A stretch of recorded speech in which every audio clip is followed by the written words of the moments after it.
22:01 and 40 seconds.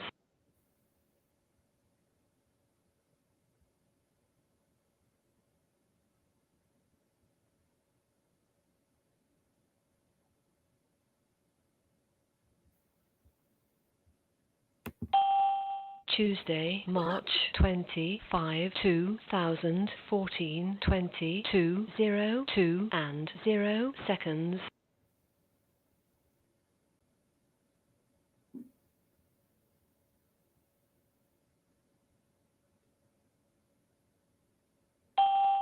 Twenty-two 02 and 20 seconds.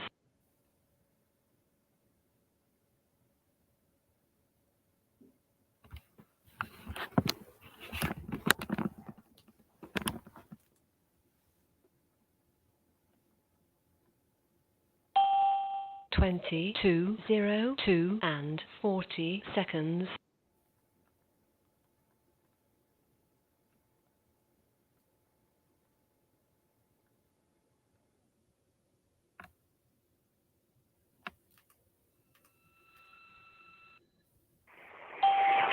Tuesday, March 25, 2000.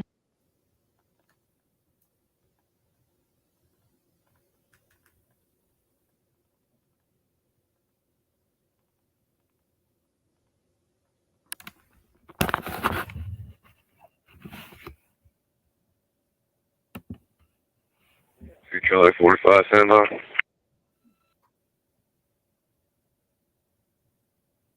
Charlie 45, go ahead. To run. First sergeant's last name is Barnes. Baker Adam Robert Nora Edward Sam. First name is Tabitha.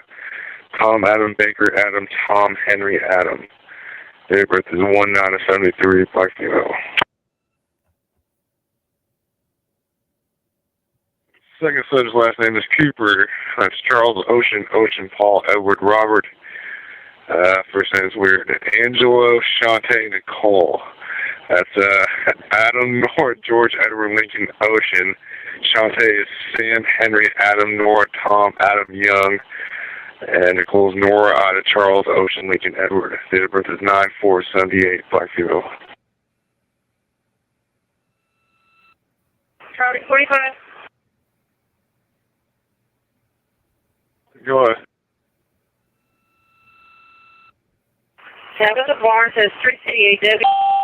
Tuesday, March 25, 2014, 22 hours and 47 seconds. Charlie 45, go ahead. Tuesday, March 25, please. Last name is Barnes. Baker Adam Robert Nora Edward Sam. First name is Tabitha. Tom Adam Baker Ida Tom Henry Adam. Date of birth is 1/9/73. Black female. Okay, you said 19 of what year? 73.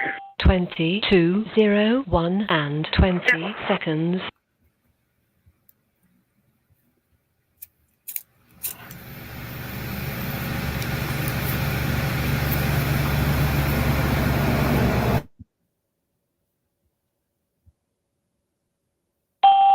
Twenty-two 01 and 40 seconds.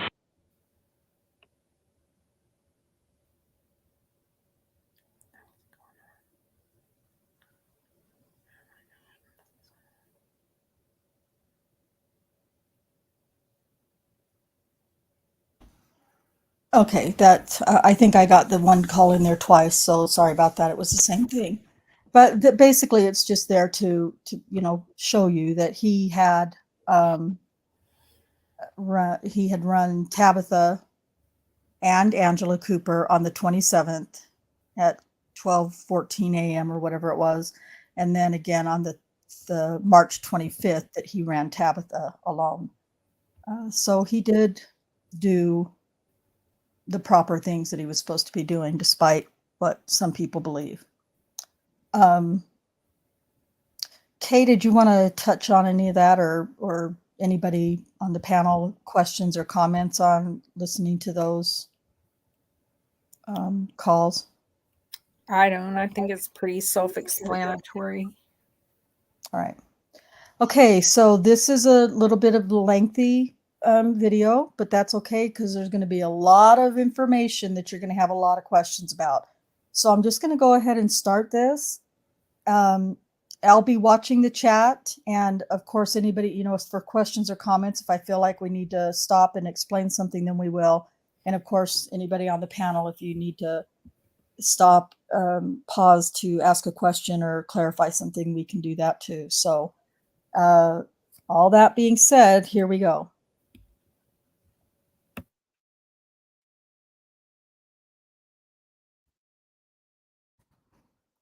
In the investigative timeline, it is August 14th, 2014, and Oklahoma City Police sex crimes detective Rocky Gregory is seeking what he believes to be are additional victims of then patrol officer Daniel Holtzclaw. Detective Gregory begins his official report of this date with the following notation. At 1400 hours, I went to try to locate Tabitha Barnes at her residence in the 1500 block of Northeast 15th Street. In looking at suspect Holtzclaw's record checks of females, Tabitha Barnes's name stood out.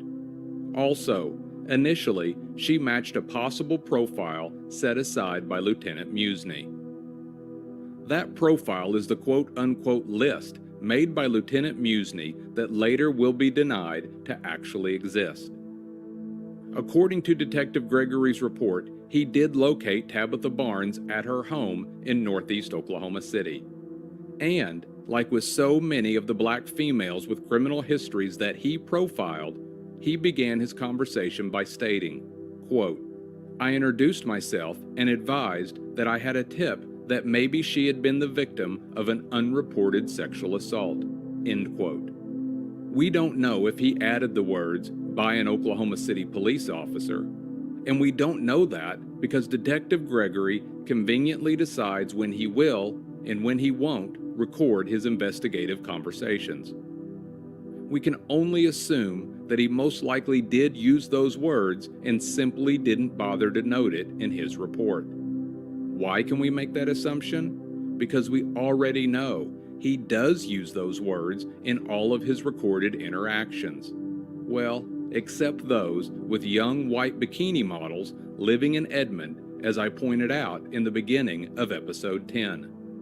Regardless, according to his report, Detective Gregory apparently has an entire conversation with Tabitha Barnes wherein she claims, quote, she was indeed touched inappropriately by an officer. Tabitha advised that an OCPD officer had been harassing her on more than one occasion, end quote. What happens next, especially when taken into context with the entirety of Detective Gregory's investigation, really concerns me, and it should actually concern anyone who values the integrity of criminal investigations. According to his official investigative report, upon Barnes's alleged admission of inappropriate behavior by Holtzclaw, Detective Gregory contacted Lieutenant Musney by phone and asked him to come to their location to sit in on the interview. However, what he allegedly doesn't do is bother to audio record any of what was apparently a long, very detailed, and very odd interview. According to Detective Gregory's report, Tabitha Barnes details an initial interaction wherein Holtzclaw allegedly made her expose herself and then allegedly touched her breasts. Barnes then begins to tell Detective Gregory and Lieutenant Musney about a second encounter with Holtzclaw. However, she apparently begins to nod off and can't even remain conscious. I'm guessing her speech probably was fairly erratic and unintelligible at this point. Detective Gregory notes in his report that they are unable to proceed with the interview and that they agree to leave and come back the following morning at 10 a.m. Gregory tries to downplay this as simply Barnes's reaction to prescription Ambien and the fact she claims to have been up all night taking care of her grandbaby. I'd be okay with giving Barnes the benefit of the doubt if it wasn't for the fact Detective Gregory conveniently claims he didn't record any of this interaction. And then later at trial, we find out that Barnes often smokes crack cocaine and then Barnes actually shows up to testify while high on PCP, a fact that was only confirmed when trial judge Timothy Henderson ordered Barnes to undergo a drug test on the spot. Regardless, when Detective Gregory returned the following morning at the prearranged time, Barnes was nowhere to be found. According to Gregory, he returned to Barnes's residence at least 5 times and called her contact numbers to no avail over the next couple of days. Finally, on August 17th at about 2:15 in the afternoon, Detective Gregory was able to locate Barnes at her home.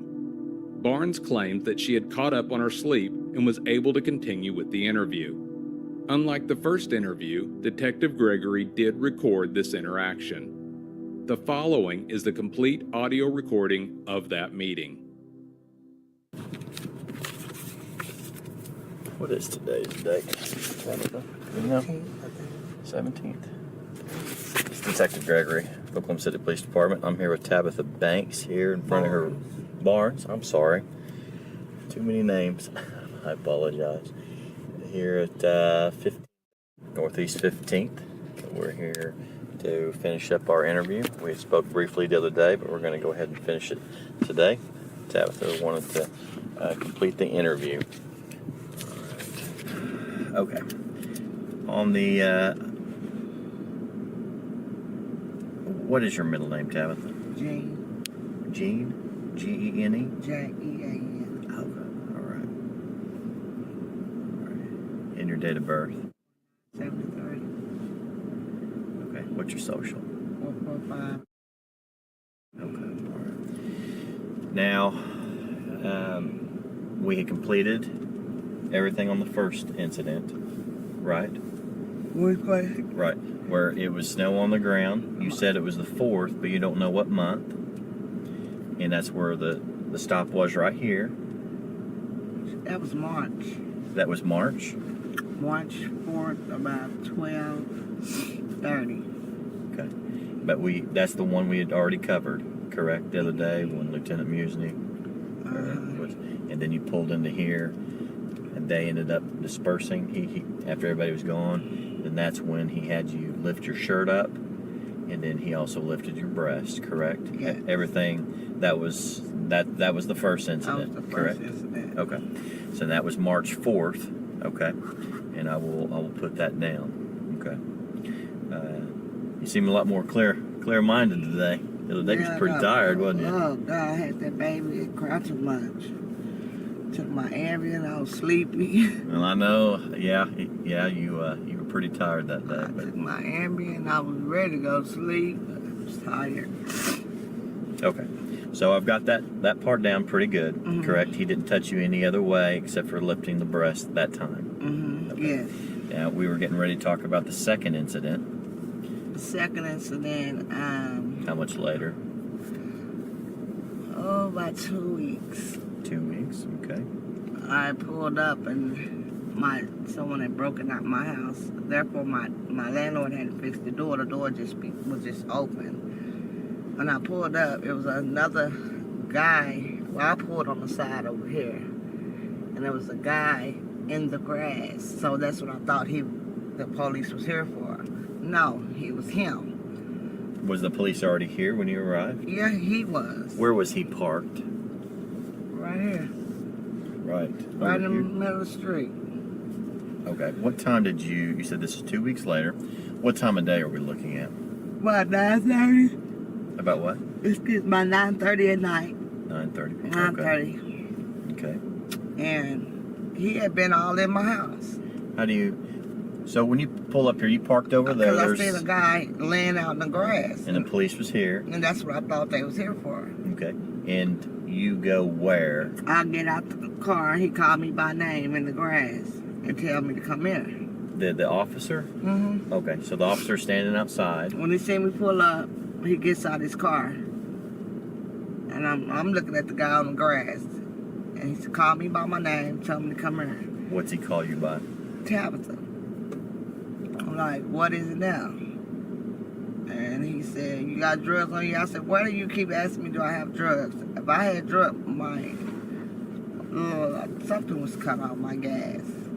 So if I sold drugs, do you think I'd be in a cold house waiting on DHS to pay my rent? Pay my gas bill? But let me talk to you again. So a guy friend of mine was over here, and he was asleep. Well, he was all in my house. He said, I just walked all through your house. Da-da-da-da. I was like, okay, you didn't see nothing in my home, illegally.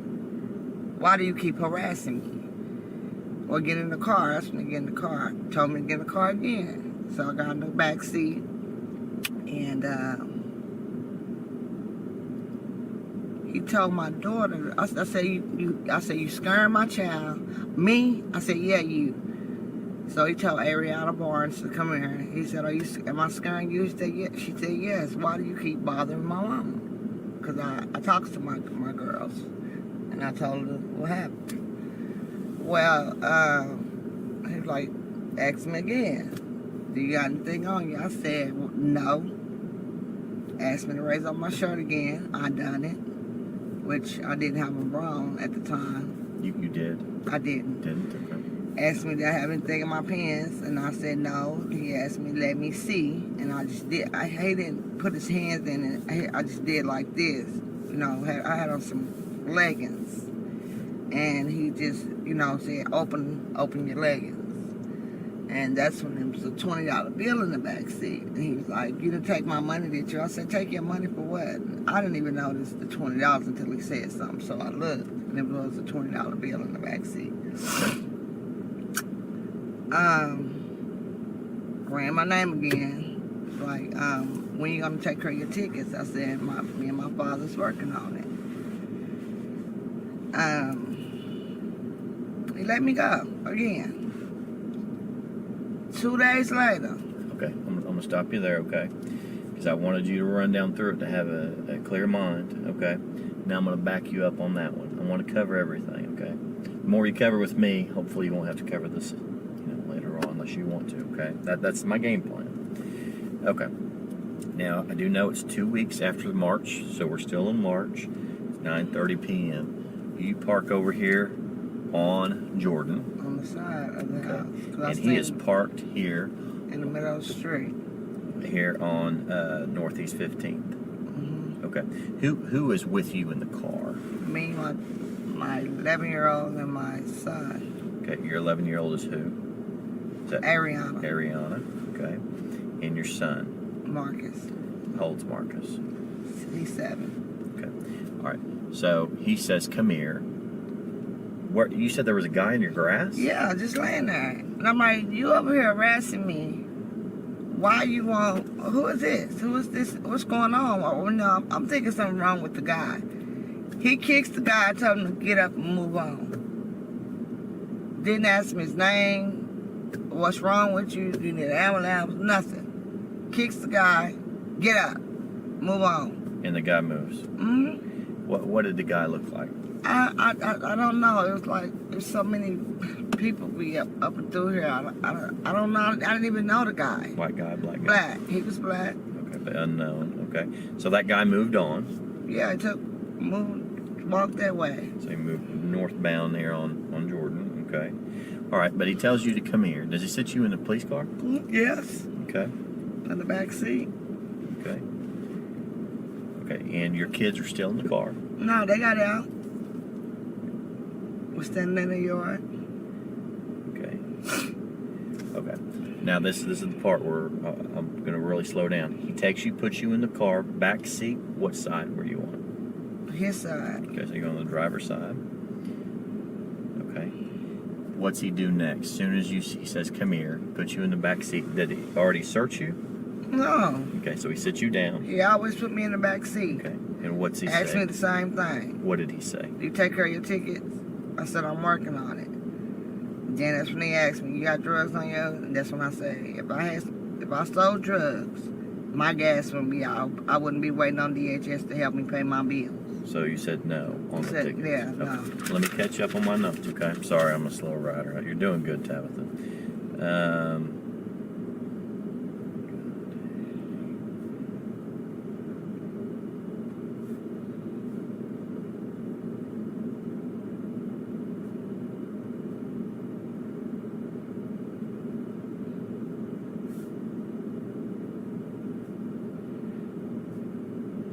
for the electric? Is that what you told me? My gas. Pay for gas. Okay.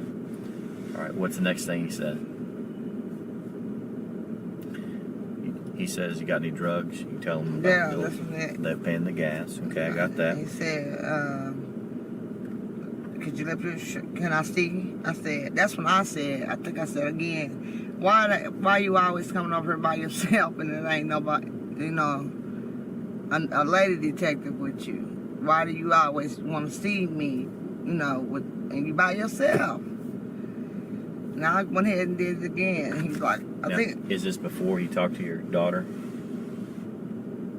Before he talked to Ariana. Okay. So the kids are where? Standing in the yard. Okay. And she was standing there. So why by yourself? What does he say after you ask him why you always by yourself? Trying to see me. He didn't really say nothing. He didn't comment on it. He was like, I want to say, he said, "I'm doing you a favor." Or what? Okay. And what's he say? I can remember. What's he say or do next? After you confront him about He get out his car. He get out the front seat, open up the back seat. And he was like, "Before I let you out, I got to check you." Did he already run you yet? Yeah, I was sitting right there when he ran me. Okay, so he would run you during this time period. Was it over the radio?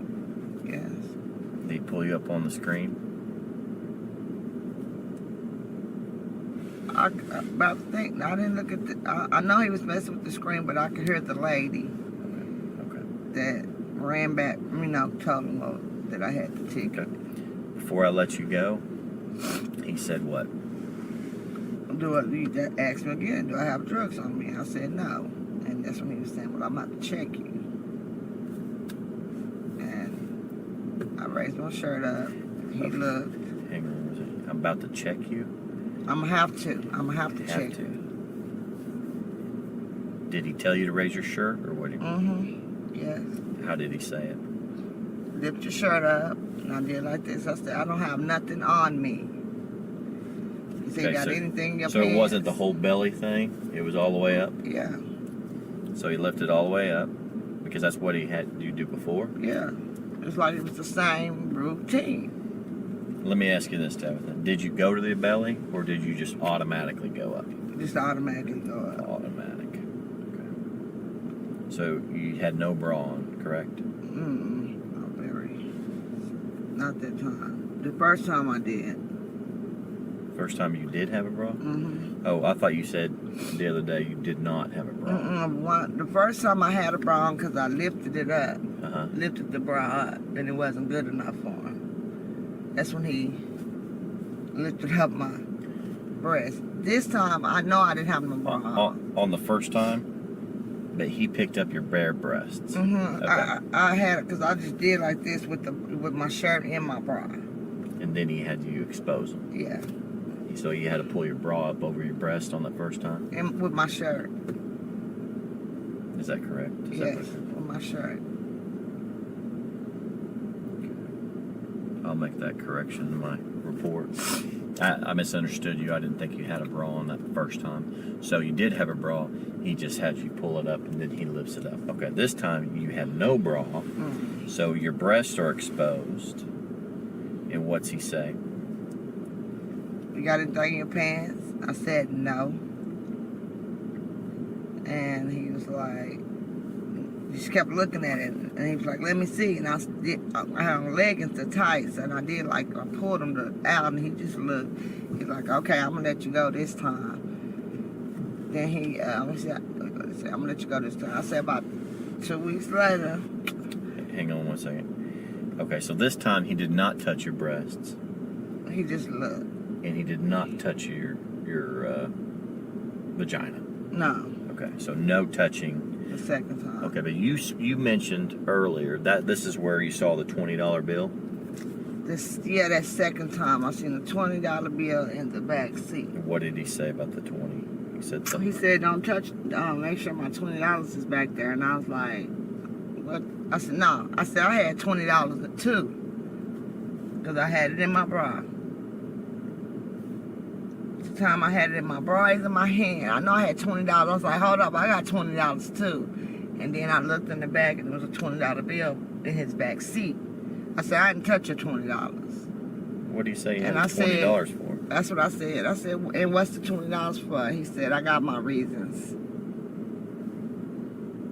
I got my reasons. So that was his 20 in the back. And when I got out, it remained in the same spot in the back seat. Where was it back there? In the middle. Right in the middle? Could you see it when you sat down? Well, I wasn't looking, but when he mentioned it, when I got out, I looked. Yeah, you could see it. And I looked and I seen it. Okay, so he came back. hang on one second, Tabitha. You said so he never did have your kids go inside, right? Yeah, on the second time? Yeah, he said she's okay. You can go in. You said something about scaring the kids, and I told him. I said you keep frightening my kids. You keep coming over here, and he told her to come here. And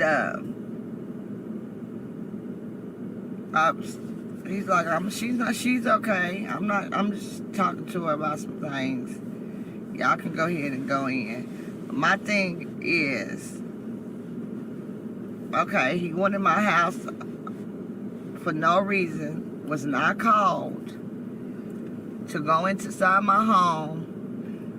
he said he was already in there? He told me this.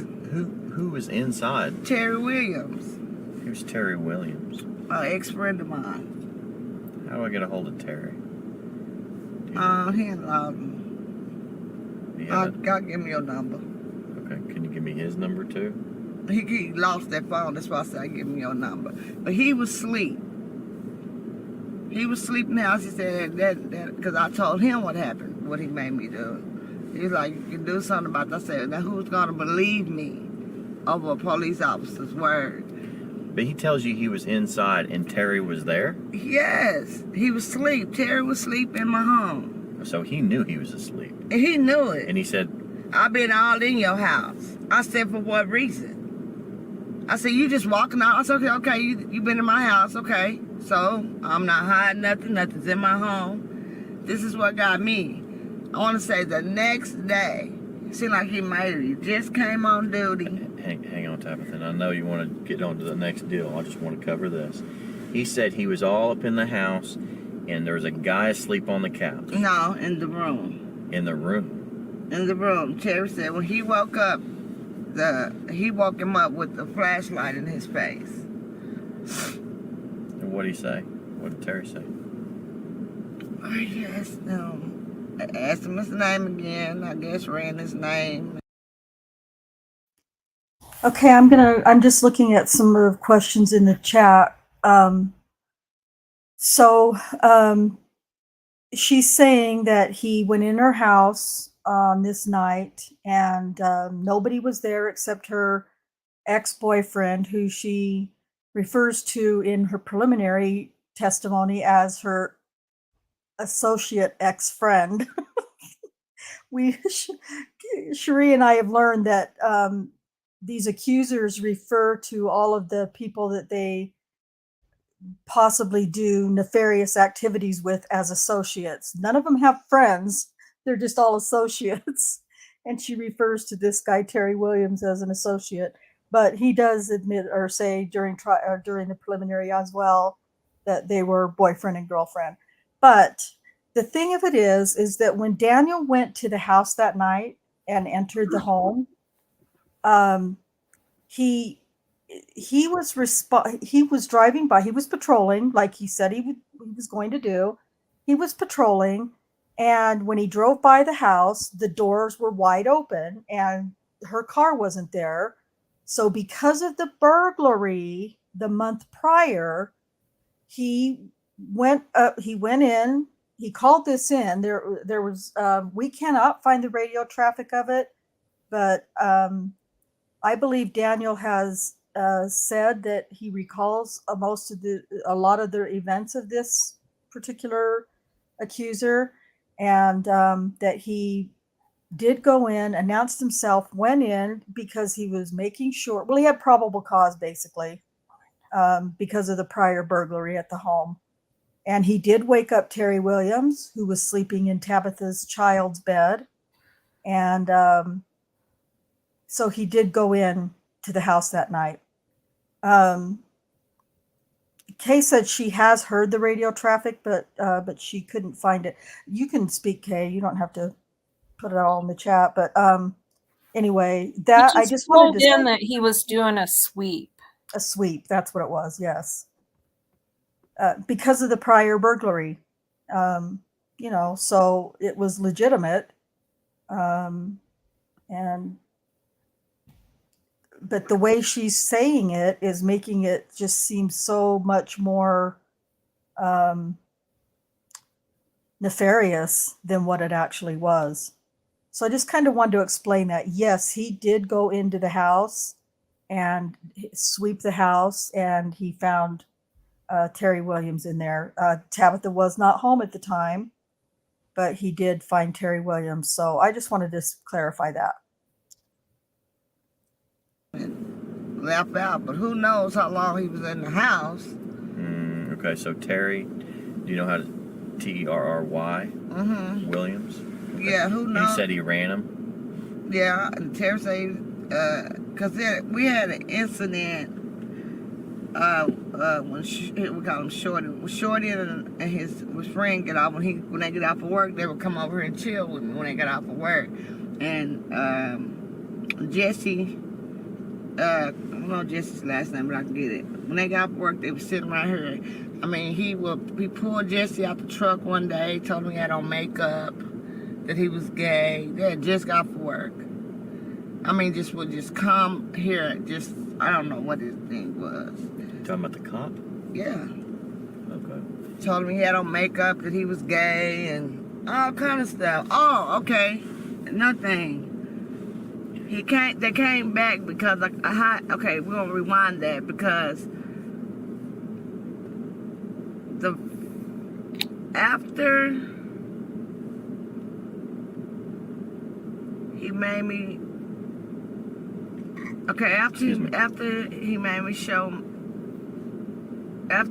the ice cream situation was waiting to go get ice cream. I want to say 3 days or something later, a guy broke in my home, and there we was having a slumber party, so it was a lot of girls. I have more kids. Before this time that we just talked about? Mm-hmm. Okay. And he was one of the officers that showed up out of probably 10. But nothing happened that day? No, he kept asking me, where's all the girls that was in the house? But that day that their slumber party thing, he didn't do anything to you? That's when he started coming. Afterwards. That's when he started coming. So, slumber party. We went to eat. Lots of kids? Yeah, a lot of girls. It was the girls. But there was more cops. Yeah, because I had to call him for the break-in. But he... Is everybody's head spinning yet in the chats? Are your heads just spinning right now? As much as I've listened to this and read over all the police reports and different things, it's impossible to keep up with her. Impossible. She cannot get the story straight. And I would say that's because all the story is a lie. It's just all lies.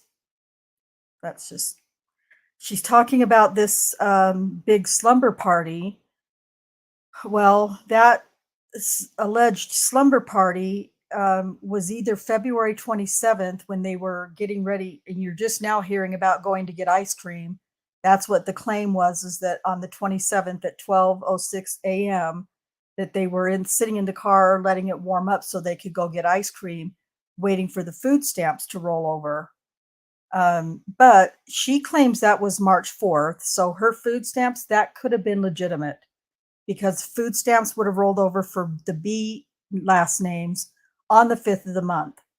But we know it wasn't March 5th, at least not the story she's telling. We know for a fact that that's February 27th at 12:06 a.m. and food stamps weren't dropping at that point. But she's claiming that there was a big slumber party that night, but it was really Tabitha, her friend Angela Cooper, and her oldest daughter Zion, and Zion's friend Kiara. those were the girls that were in the slumber party, plus her younger daughter and her younger son. But then she's flipping it now, and we're hearing about this slumber party having taken place on March 25th. This slumber, when she's talking about that was the night the house was broke in and she had to call the cops, that was the same day as the 27th. That was February 27th.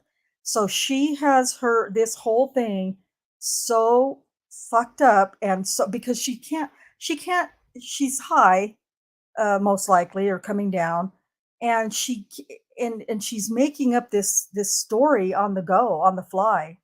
So it's very difficult to try to follow where she's going. This slumber party where she's making it sound like he asked for, well, where are all the little girls? That was not a thing, that there was a slumber party with a lot of little girls. So we'll get back to it. Scene, I guess everybody was in the house. They was all little girls. And then this other time was days later. That's when he had you sit in the car. Yeah, he asked me about that. He was like, "Where's all?" He said he was all up in your house. Yeah. Did he say anything specific about your house? No, he was just like, "I was all in your house." I said, "Well, why would you be in my home? I didn't call you. You should be taking care of the guy that was on the ground." Was Terry a boyfriend or what? Yeah. Okay. So he was in your bedroom. Actually, my son's room sleep. Okay. Make sure you get me Terry's name, okay? Or his phone number, pass on. I need to get a hold of him. Okay. So this next thing, so he didn't touch you on that, but then the next time, how much later are we? Let's go to this. This is when it ended. He came over. How much later? The next day. So 2 weeks plus a day. Yeah. Matter of fact, I want to say like a month ago he came too, but I didn't open the door. I was looking at him through the window. Was he in uniform? Mm-hmm. Okay, so 2 weeks. So it was the very next day. Okay, he came and I opened up the door. I was cooking and I didn't know what to do, so I called my mother in Texas to let her listen. Because he would always ask me for my phone.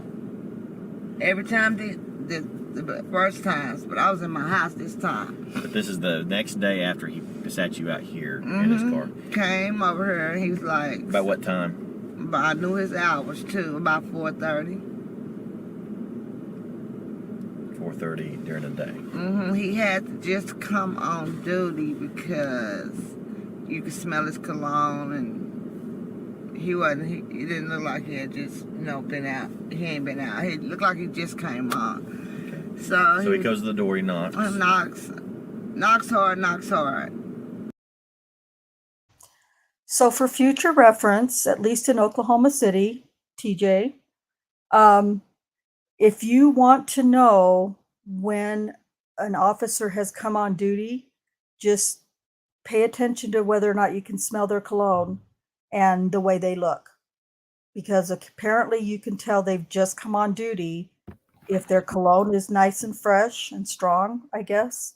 And if they look like they've just come on duty, that's how Tabitha knows that he was there at 4:30 on this other day. What she said just before that was, I knew what time he worked. Yeah. And then he must have just come on duty because his cologne. She could smell his cologne. Smell his cologne, and he looked like he just came on. Okay. His hair was freshly spiked, I guess. Yeah. I think she's, We'll hear about that in a minute. Yeah, I was going to say, we'll leave that one alone for a second.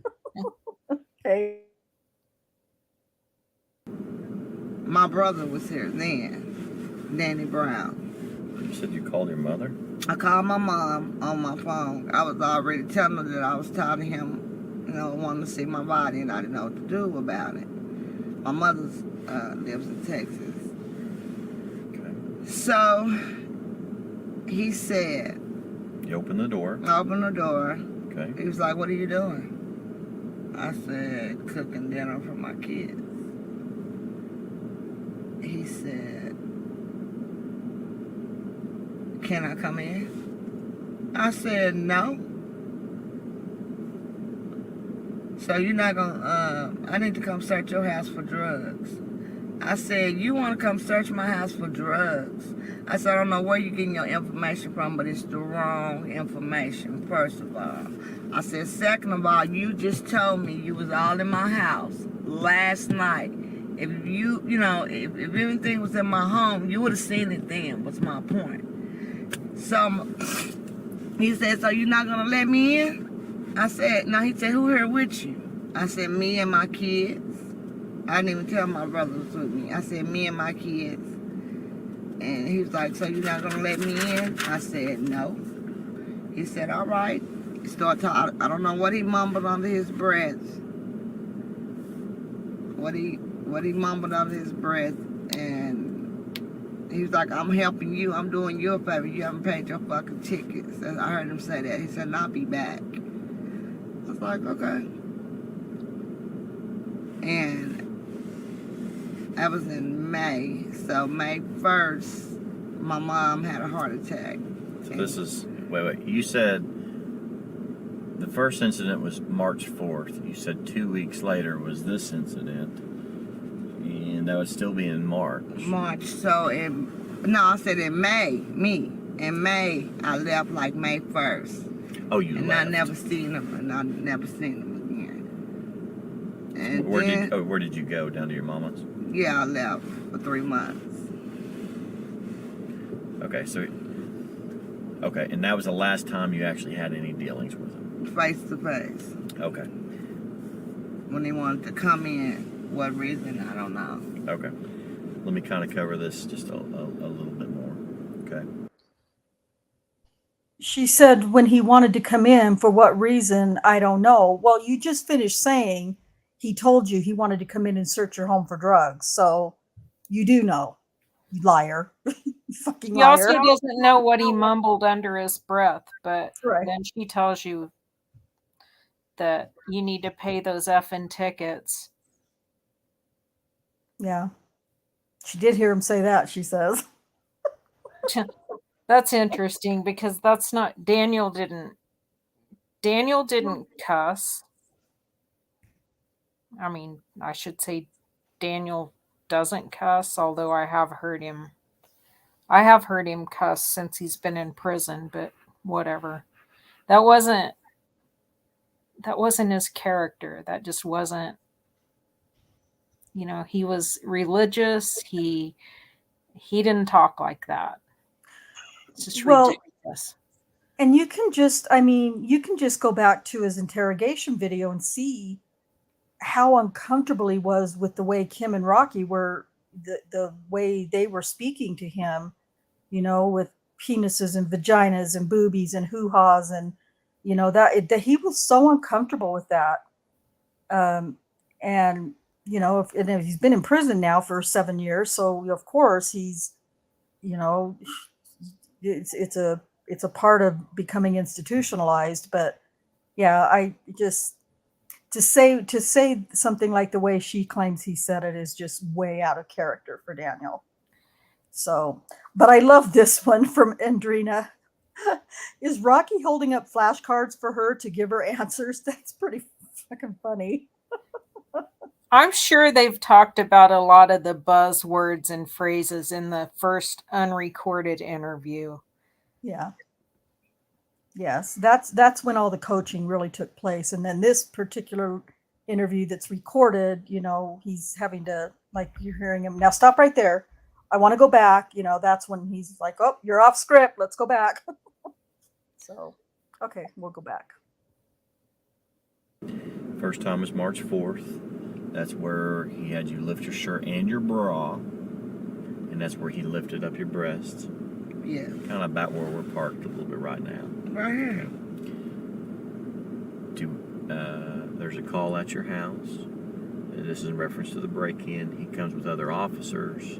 There's dealings with a slumber party, but he doesn't do anything to you then. No. Okay, because there's other officers. Yeah, I wasn't my own self when I told you know, the man that broke in my house, we actually held him down until the officers got here. Is he the main officer on that call? Okay.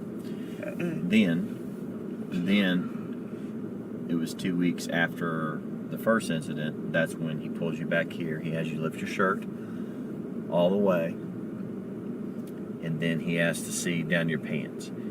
Could he see your vagina on the second time? Yeah. Did you had on what color leggings?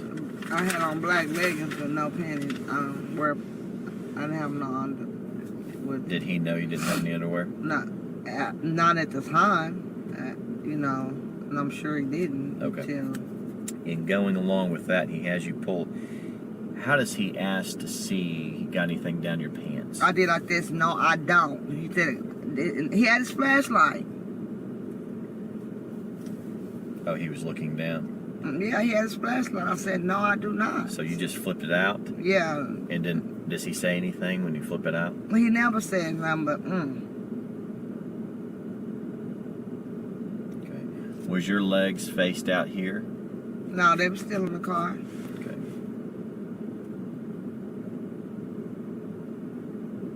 Okay. So then you had your.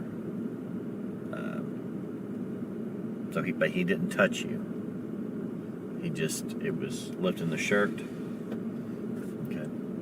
What kind of a shirt did you have on then? I wear a lot of t-shirts, so it's probably like a white t-shirt. Okay. Basically, because I wear a lot of t-shirts. Okay. Could your kids see any of this? No. Were they out there? I think Ariana was on the porch, but...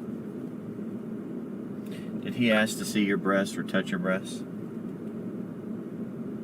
When? On the second time. No, he just asked me to raise my shirt up.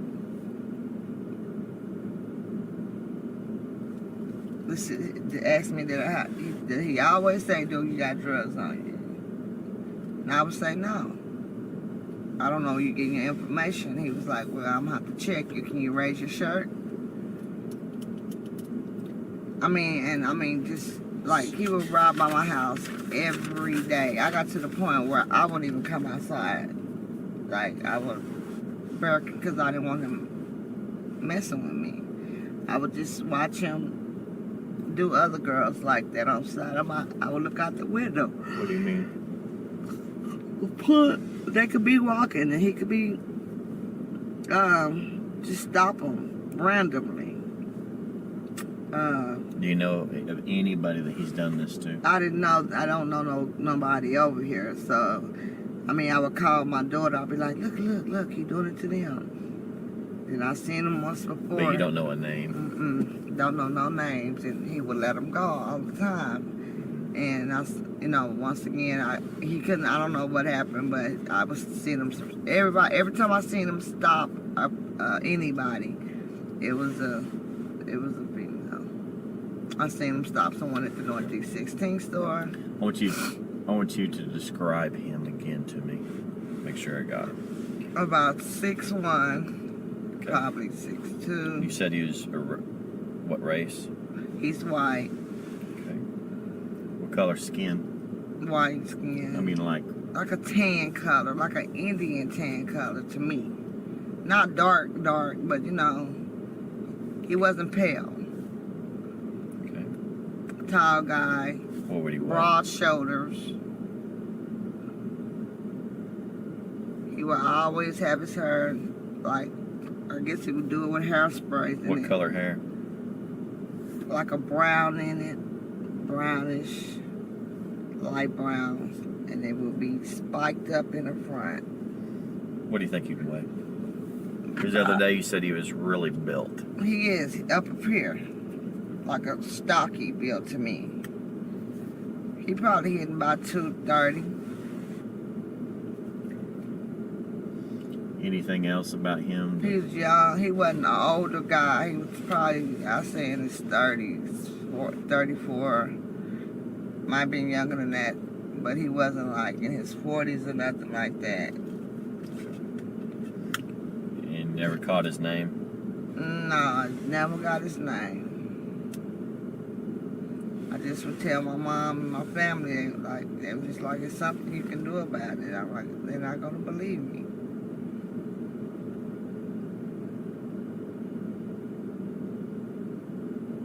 He was a young guy. He wasn't older. He looked like a rookie. I mean, I watch movies. I know he wasn't your age, you know, old school guy, no. See any scars, marks, tattoos?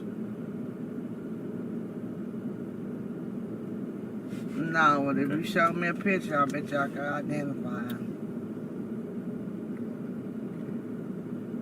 Because he would come over here, just come. I mean, drive through constant. Sorry, I was trying to pause quicker, but he says, oh my gosh, I completely lost Kay. You know what I was going to say. I don't know. I was trying to remember what kind of car he drove. Let's see. What the newer model car is. Oh my gosh, what the hell? Ford Interceptor. I was going to make a comment about something. He drove the Ford Interceptor, Liam, the new ones. They were new to Oklahoma City at the time. I can't remember what I was going to comment for you guys to pay attention to. I backed up just a little bit. I'll see if, let's see. He wasn't your age, you know, old school guy, no. See any scars, marks, tattoos? No, but if you showed me a picture, I bet you I could identify him. That's what I was going to say. I knew that would remind me. So she says, no, but if you show me a picture of him, I know I can identify him. Well, if you've forgotten or you never heard this, but nobody was ever shown a lineup or a six-pack of any officers except for Tabitha Barnes and Terry Morris. And Terry Morris didn't specifically pick out Daniel in that six-pack lineup that they showed her. After that, they would ask, if I showed you a picture, would you, if I showed you a lineup, do you think you could point him out, or showed you a picture? And most of them would say yes. Yeah, let me see a picture. I can pick him out. Of course they can pick him out. Yeah. He's had contact with them every single time they used his damn GPS records to create these cases. Of course they can pick him out. Especially Tabitha Barnes. I mean, he's been watching her house. He's been stopping people that come and go from her house. It's a known drug house. Yeah. I mean, I'm glad they didn't show him lineups because that'd just be even more damning. It wouldn't be fair. I mean, it wouldn't. Nothing was fair, but I just think that because they didn't get what they were hoping or expecting with Terry Morris, I think there was a caution of, because it was brought up in trial and in predetermination, if I'm not mistaken, that why weren't pictures or lineups done? And Kim Davis allegedly had made the statement that no, we're not doing any more lineups. So I don't know, but yeah, it would have been used against him for sure. I agree with Kay, but I think they were just being overly cautious. And if they were so sure that assaults had taken place and that Daniel had done it, I would think they would have been flashing his picture every time they walked in. You know this guy? You seen this officer before? But they didn't. Okay, we're a little getting closer to being done. because he would come over here and just come.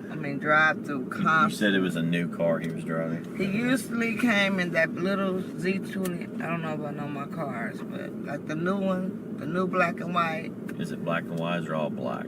All black, and got police on it. And the last stop he made, I can't quote what date it was, but he was in the older car, and I was trying to do a little searching on him, and So the second time he was in an older car? the last time he Oh, the came, one and I he- didn't open the door. I was looking out the window at him. He parked back by right here. And he wanted to do wanted to walk. He came in one of them cars. So he wanted to just, he wanted in your house. That was the time he wanted in my house. That's the last face-to-face he seen with me. He wanted to come in. I said, come in for what? He said, to search your home. I said, search my home for what? You was just in here last night. Did I have any drugs laying around? Did you see any doobies in my house? I smoke cigarettes. I know you see nothing but cigarettes. I said, you seen no alcohol in my home, no alcohol bottles, no beer bottles, nothing. You ever, okay. So he only touched your breast once, right? Mm-hmm. Okay. You ever touch your vagina? No, he just looked at it. You ever have sex with you? No. Okay. You ever see his penis? No. Do you ever talk about having sex with you? No.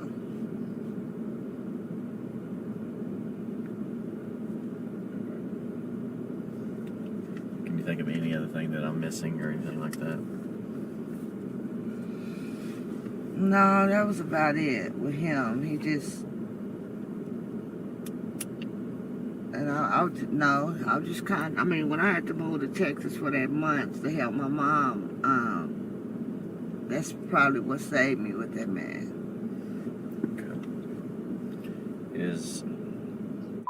Was here for the first and second stops, correct? Okay, is she here? You think you could send her out so I could talk with her? Okay. See, I thought he originally had touched you on your vagina. I was going to get your buccal swabs because there's some DNA questions out there we have. He put his hands... He really did try. Rocky tried really hard to get her to say that he touched her vagina. He said it like 3 or 4 times. They love to pile on the charges. Yeah. Yep. Okay. He just did my breasts. Bare breasts. Mm-hmm. Okay. Yeah. Okay, if I have anything, I'll probably just swing by. So don't wig out if I come back by, okay? Okay. All right. Yeah, I'll just talk with and I need your mom's number. Okay. And then I need that information to Terry as well. Okay. Okay. With Tabitha Barnes' second interview completed, Detective Gregory next interviews Barnes' 11-year-old daughter. Out of an abundance of caution, I have decided to redact Barnes' daughter's name. When referencing the daughter in the future, I will simply refer to her by the alias Jamie, which is not her real name. The following is the audio recording of Detective Gregory's interview with Jamie in his vehicle while parked in front of Barnes' home on Northeast 15th Street.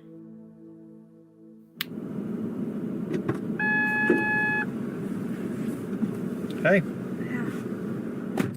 Let me send this. Hey, I'm Detective Gregory. I was kind of the ugly guy here the other day sitting in the car with your mama. Okay. All right. Now you correct? All right. And Tabitha, that is your mother, correct? How old are you? 10. Okay. What's your date of birth? 03. What's month and day?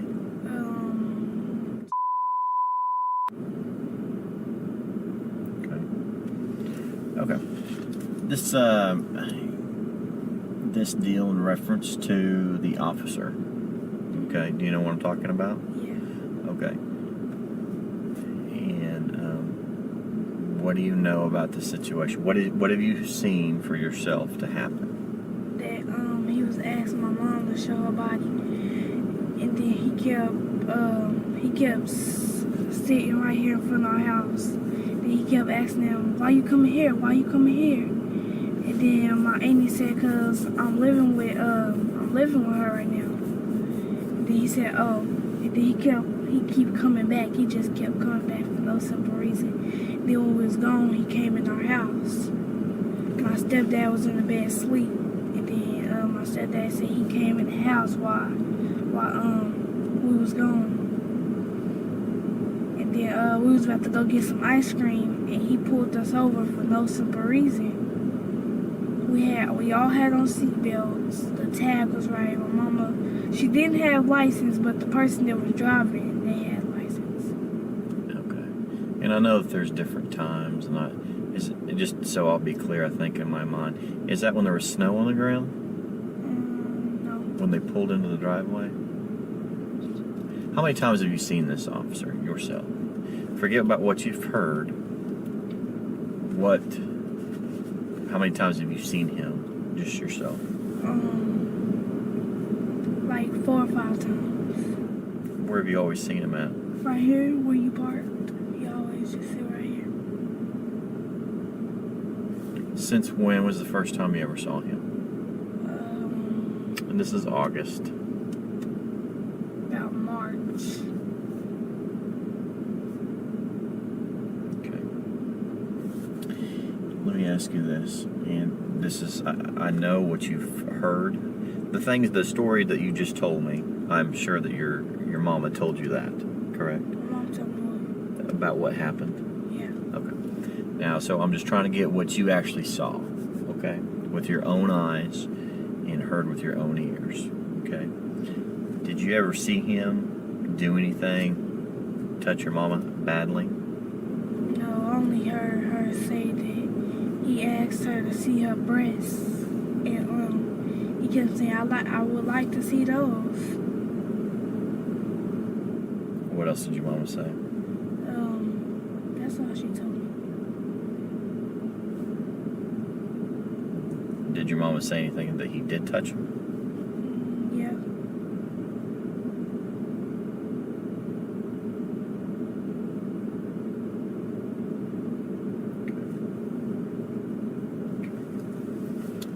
All right, but you never did see him actually touch her.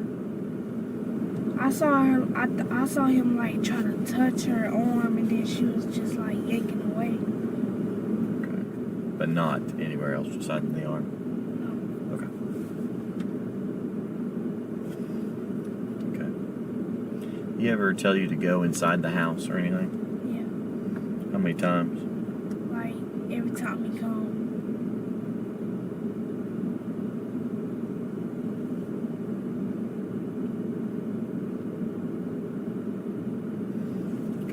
How many times do you have your mama sit in the back seat of the car?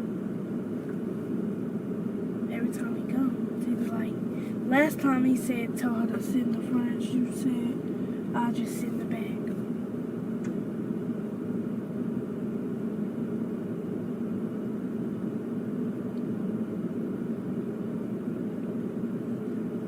But you've always seen him here at this house.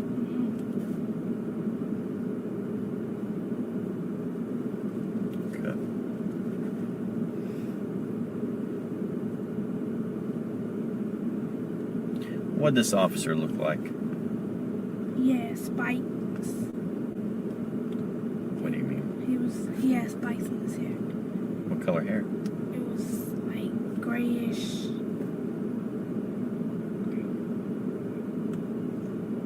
It was grayish, and he was buff a little bit. About how tall? I can't. But he was buff. Do you know what he'd weigh? Okay. Do you know how old he'd be?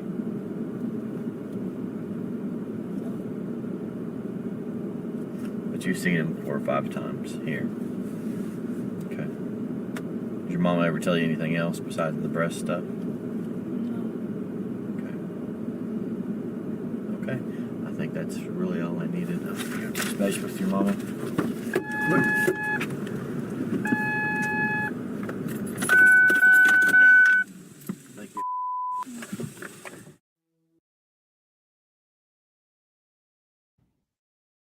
Okay, that was painful.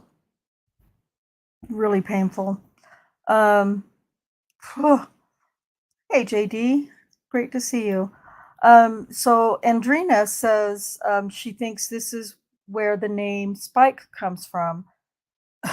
So, the reason that we are mentioning, Kay has mentioned it in the chat about the name Spike, because it was said one time by Tabitha. One time she said he had spikes in the front or something to that effect. And then we heard her daughter Ariana say the same thing, that he had spikes in his hair. Well, I'm going to show you why that's a big deal. Let me this will just be a screen share. This is from Rocky Gregory's police report. We're going to start right back here. I think Kay said in the chat earlier or mentioned it about the date of these events. So let me see if I can share this with you guys effectively. So if you look at the date, this is the first page of Rocky Gregory's report on Tabitha Barnes. This took place on this interview took place on August 14th of 2014. If you look, can you blow that up any? More? Yeah, let me think. Or maybe. Oh, it's not. It's just blowing up the. It's not blowing up the page. Okay, that's all right. Let me do this. Go back. And then what is happening?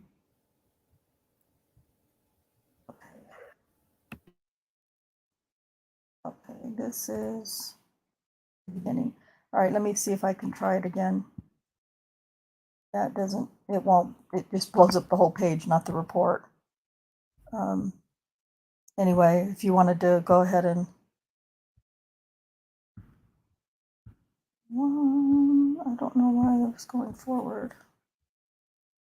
I'm pushing back, yet it's going forward. So anyway, it says, yeah, I wish I could get it to go bigger. Well, what I can do, let me do this. I can do this. This I can make bigger. It's not Brian Bates's copy, it's mine, but I kind of point out the same thing as well. So let me share this instead.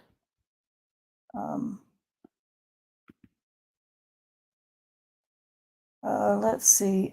So what is kind of interesting, and Kay will be able to explain this for you much better than I. Oh,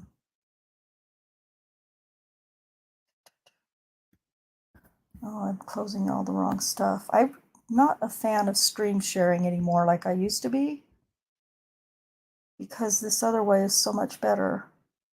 Okay.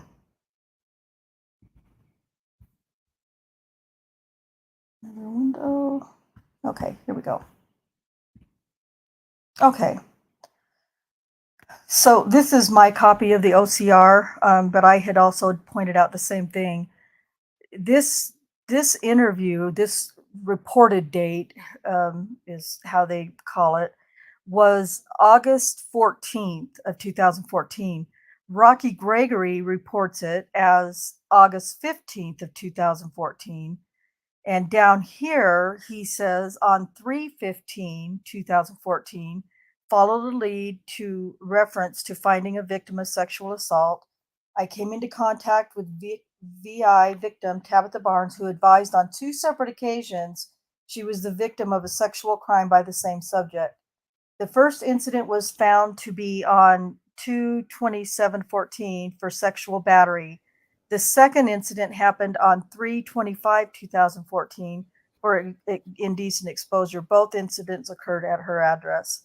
So now Brian Bates says here he believes this is just a simple typo. And I mean, I can't think of any other way to explain it either. So it is most likely just a typo on there. But it's also interesting that down here, we spent a lot of time looking at this kind of stuff. Down at the bottom, the reporting officer was Rocky Gregory. And he says that he typed this up on 8/15/2014 at 2 p.m. And I don't know. We're just not sure that, maybe he did type it up on the 15th. Or maybe he's just getting his dates confused. And Kay has talked about this before, but I would like her to explain again about how he had dumped all of his reports and stuff on Musney. And so, because he was going on vacation, although by this time he's already been back from vacation, though, right, Kay? Yeah, I mean, this investigation didn't happen until after he got back from vacation. They knew they were going to talk to her, I guess. But yeah, when he went on vacation, he put all of his reports and everything, he sent them via email to Lieutenant Musney to work on while he was gone. While he was gone, he also gave Sherry Ellis' case to Kim and Valerie to work on. So, I mean, he must have had a trip planned that was paid for, and there wasn't a way. I know from some photos I've seen, he and his wife took a trip to Hawaii, but I don't know when that was. It could have been this. So it wasn't something that he was obviously going to be able to change. But, the investigation needed to be going full steam ahead, because I think really the district attorney, the chief of police, I think everyone was concerned about how patient the community, and the Black community specifically, was going to be with them not charging Holtzclaw and arresting him right away. And so they're just, Giger and Prater, ADA Giger and DA Prater, initially said they were going to file charges, but then when all the results came back from Elaine Taylor from the lab, and they couldn't find a match to the DNA, and Janie Ligon's SANE kit exonerated Holtzclaw. No, none of his, only Janie Ligon's DNA was in her own mouth and around her mouth. So when all those things happened, the district attorney's office kind of put the brakes on charging right away and said, hey, find more victims. So we're in this period of time right now where everything is happening at once. They're investigating Florine Mathis. They're investigating Carla Johnson. They're investigating Tabitha Barnes. And they're and Holtzclaw's about to be arrested. He gets arrested on the 21st. So they've told these detectives, give us the blue sheets, which are the documents that they make charging decisions upon. And so they're just trying to get this paperwork done quickly, because if you go back into the first part of the investigation and look at Rocky Gregory's reports, he does not write a report the day after he interviews someone. There are none of those. You know. Anyway, that's not exactly what you asked me to explain, but I think you asked me that because I said that yesterday and then realized that, oh wait, he was back from vacation. So Yeah. they were just trying to get all their paperwork in order so that they could get him into custody. Hey, before I forget, and this will happen. She said this during this interview with Rocky. By the way, I want to compliment Rocky. He seems very techno to me. He's got recordings out. He's got recordings going just no problem. And they're actually pretty clear. I mean the child's recording was not that great, but it's still clear. Yeah. Anyway, a little bit. It was actually towards the end of Tabitha's interview. She said that the last time that Daniel came, he was in an old police cruiser. Right? Did I hear that right? Yeah. Yeah. What the? What the F-bomb? Right. Yeah. That's what we said. What the fuck? You can always tell when a liar's lying because they just keep adding details. Just Right. add more details. And that's Right. she's done that throughout this whole investigation. Okay. Yeah. I just want to make sure that I heard that right, and I was thinking to myself, okay, unless they've got records that Daniels was being serviced his car, and they gave him another one. No. But he had a new vehicle. I mean, come on. No, his car wasn't being serviced. The last time he was without his car was, I think it was in 2013. He wrecked it, and he drove an old cruiser then. But yeah, he had not driven anything except the new all black with big white letters car. The Interceptor. Yeah, for any of these incidents with Tabitha Barnes. There you go. That's what I thought. Yep, you were right.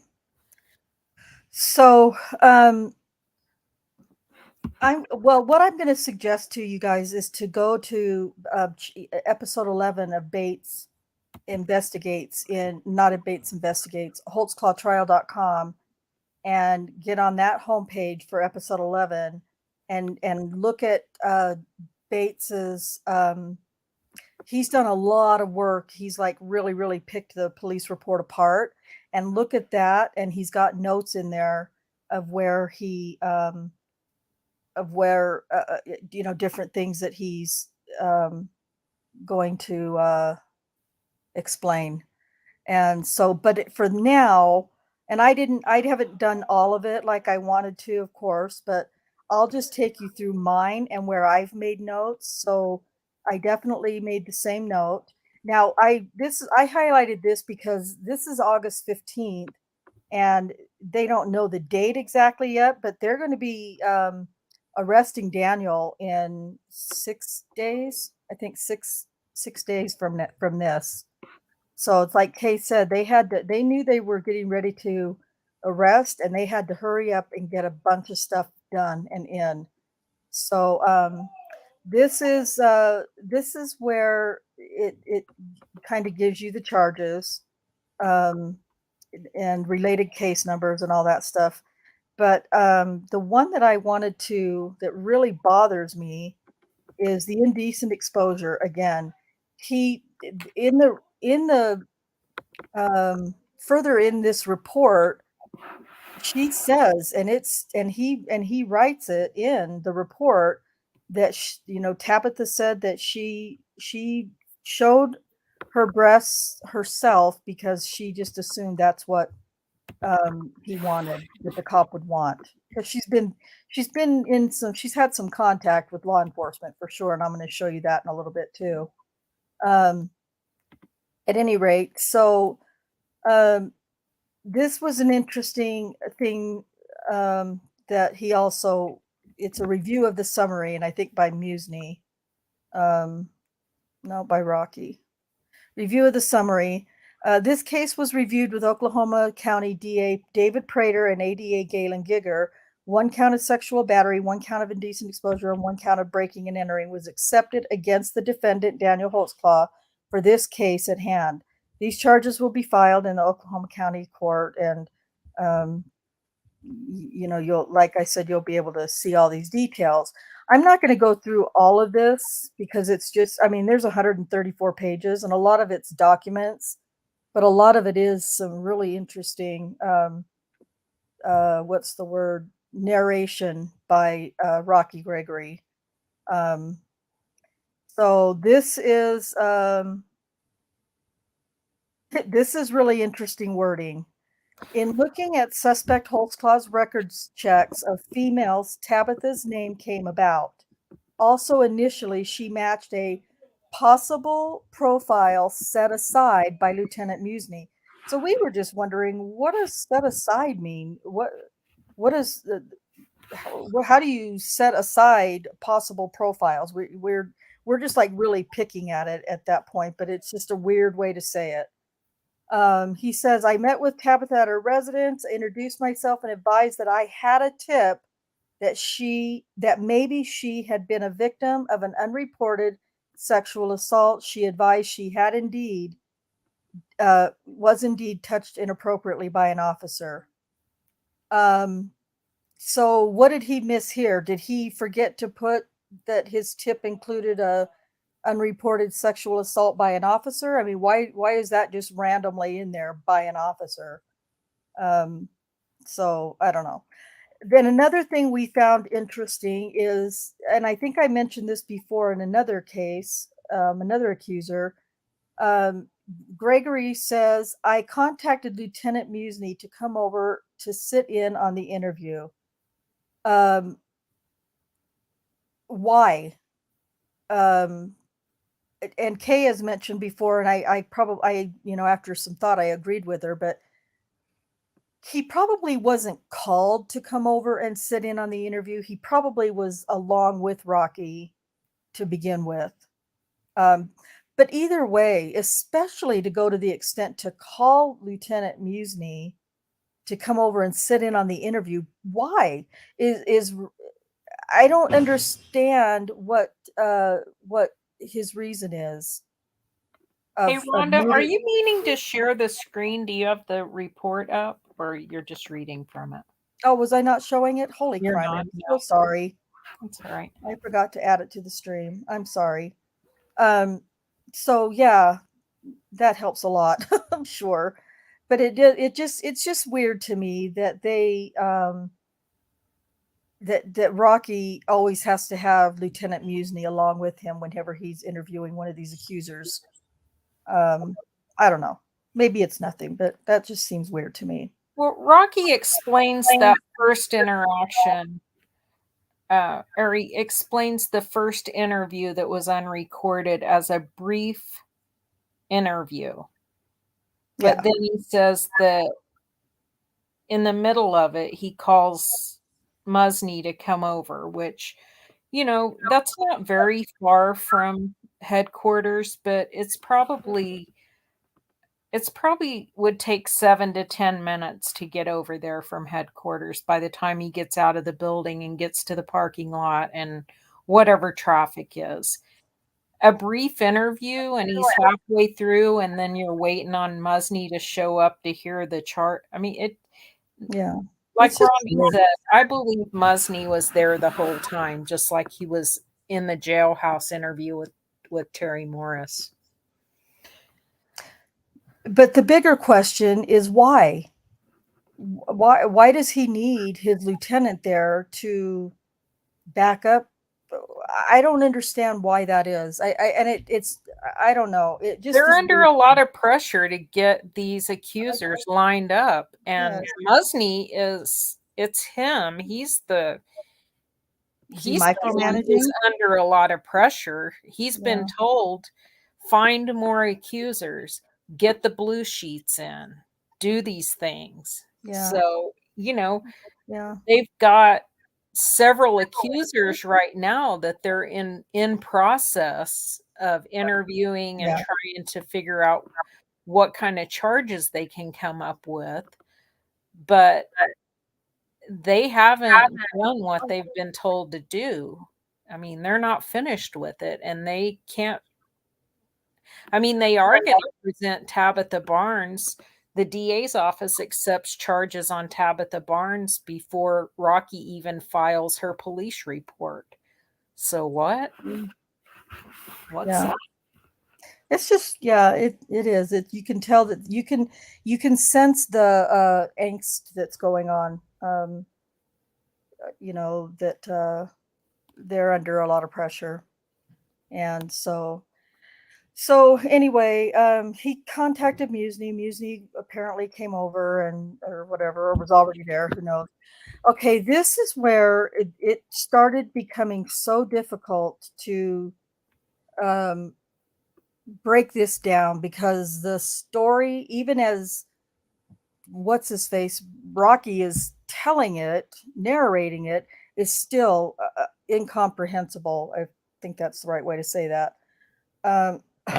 So Tabitha wasn't clear on the time period, but thought it was around March 2014. Well, you guys just heard her say, no, it was March 4th. We know it wasn't March 4th, but that's what she was. So for him to say Tabitha wasn't clear on the time period, no, she was giving you the wrong date, and that was giving you anxiety. And so you have to put it this way in your report, that she thought it was around March 4th. She clearly said March 4th. And then it says this was later noted as 2/27/14 in the midnight hour. And then a song comes to mind in my head. She said it was March 4th around 12:30. Yes, that's what she said. Exactly what she said. And then I hear Rebel Yell playing in the midnight hour. Tabitha remembered there was snow on the ground. Her daughter says there wasn't. Yeah, he tried to get her daughter to say that, but she didn't. Yeah. I mean, and there could have been. I mean, I've never lived in Oklahoma or been there in the wintertime, but I don't know if it's common to get snow, in the middle of winter. Sure.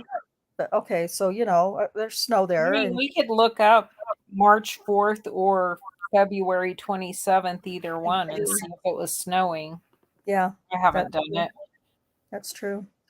And then she stated that she thought it was after midnight because food stamps for the month were in effect. And I told you guys earlier in this live that this is not true. Even if it was indeed March 4th, it could have been legitimate. But we know it wasn't March 4th. We know that it was February 27th. Her food stamps aren't going to fall in until 12:01 a.m. March 5th.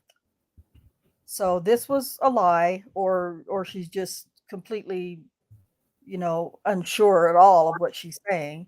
But it's a lie. They're not sitting in the car waiting for food stamps to drop so that they can go get ice cream. They were in her green Saturn. Later in this report, if you read through all of it yourself, you'll find out from Angela Cooper, I believe, who was with them at this time, that it was a white 4-door sedan and not a green Saturn. Who knows? And then it says that Angela Cooper was driving, the 38-year-old, Zion Barnes and Ariana Barnes. As we've gone through this report and testimony at trial and preliminary, Ariana Barnes was not in that car. The people in the car at this incident at 2/27/2014 at 12:06 or 12:14, whatever it was Tabitha Barnes, Angela Cooper, Zion Barnes, and a friend of Zion's, Kiara Cooper, not related to Angela Cooper. So this was a lie again, or maybe she legitimately doesn't remember who was with her. And so it goes on. Now this, I want to talk to Andrina here because she's mentioned this a couple of times. So we only heard, I just want to get everybody to back me up or tell me if I'm wrong. There were only 2 times in that 40-minute interview or however long it was that we heard the nickname Spike. Tabitha Barnes said it first when she said, when she was describing him, and she said he had spikes in the front. And then her daughter said that he had spikes in his hair. And then she started talking about the color of the hair, which was completely off from what Daniel's actual hair color is. But those were the only 2 times that we heard in that interview. If you remember any other times than those 2, let me know so I can fix what I'm about to say. In this report written by Rocky Gregory, he says another police car, that he's narrating what Tabitha said, another police car pulled up along Jordan. Angela was taken out of the car by that police officer and placed into her car. I think it's supposed to be his car. The officer who was in back of them was the suspect, whom she has since nicknamed Spike. Okay. Due to his hair being spiked.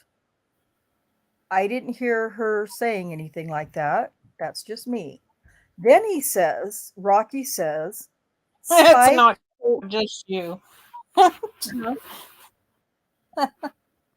my getting some God. responses in the chat?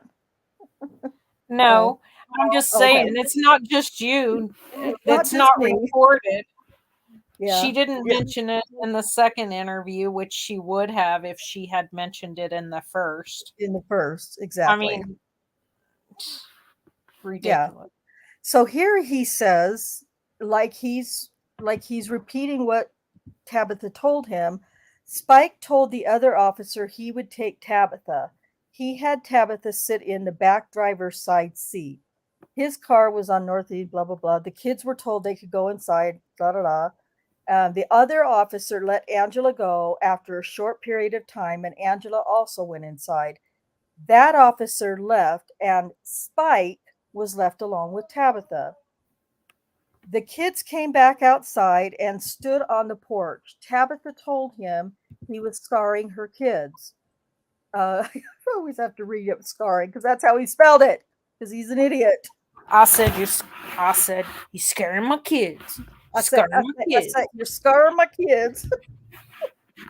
And then he says again, Spike told them to go back inside. Their mother was fine. The kids all went back inside. Spike had already ran Tabitha on his computer and the radio. She had small ticket warnings, whatever, blah, blah, blah. Spike, Officer Holtzclaw, was verified to be this officer, came back to the driver's side door. And it goes on and on and on and on. And this is like I said, 130 pages of narration and, supplemental police reports and everything else. So, I encourage you guys to go back and read Bates's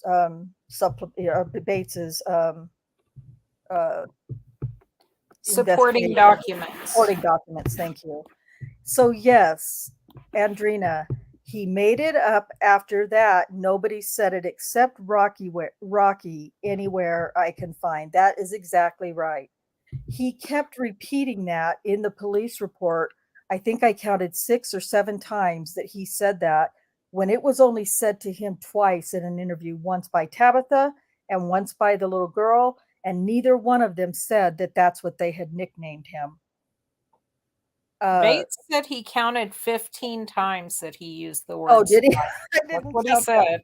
I didn't go back and check it, but I haven't gone back and counted. I just know that in that part, I counted 5 or 6 that I could see.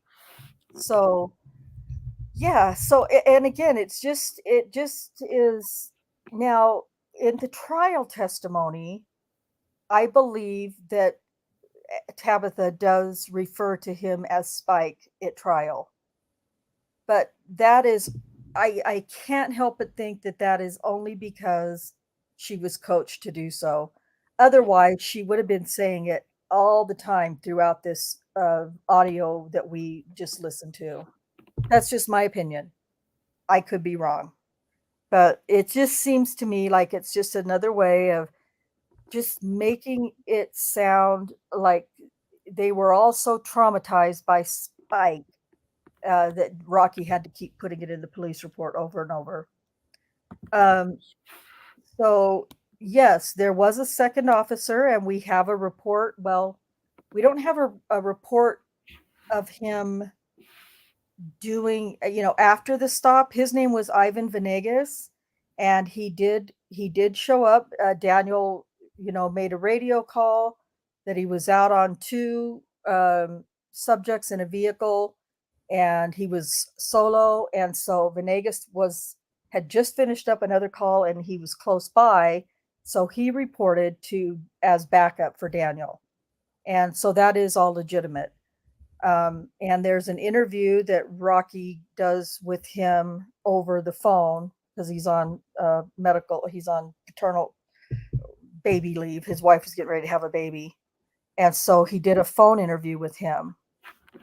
And it's in this report. It's in Venegas. Venegas's interview is in this report. And so like you'll be able to read that when you go through all of the Bates's documents. So that's legit.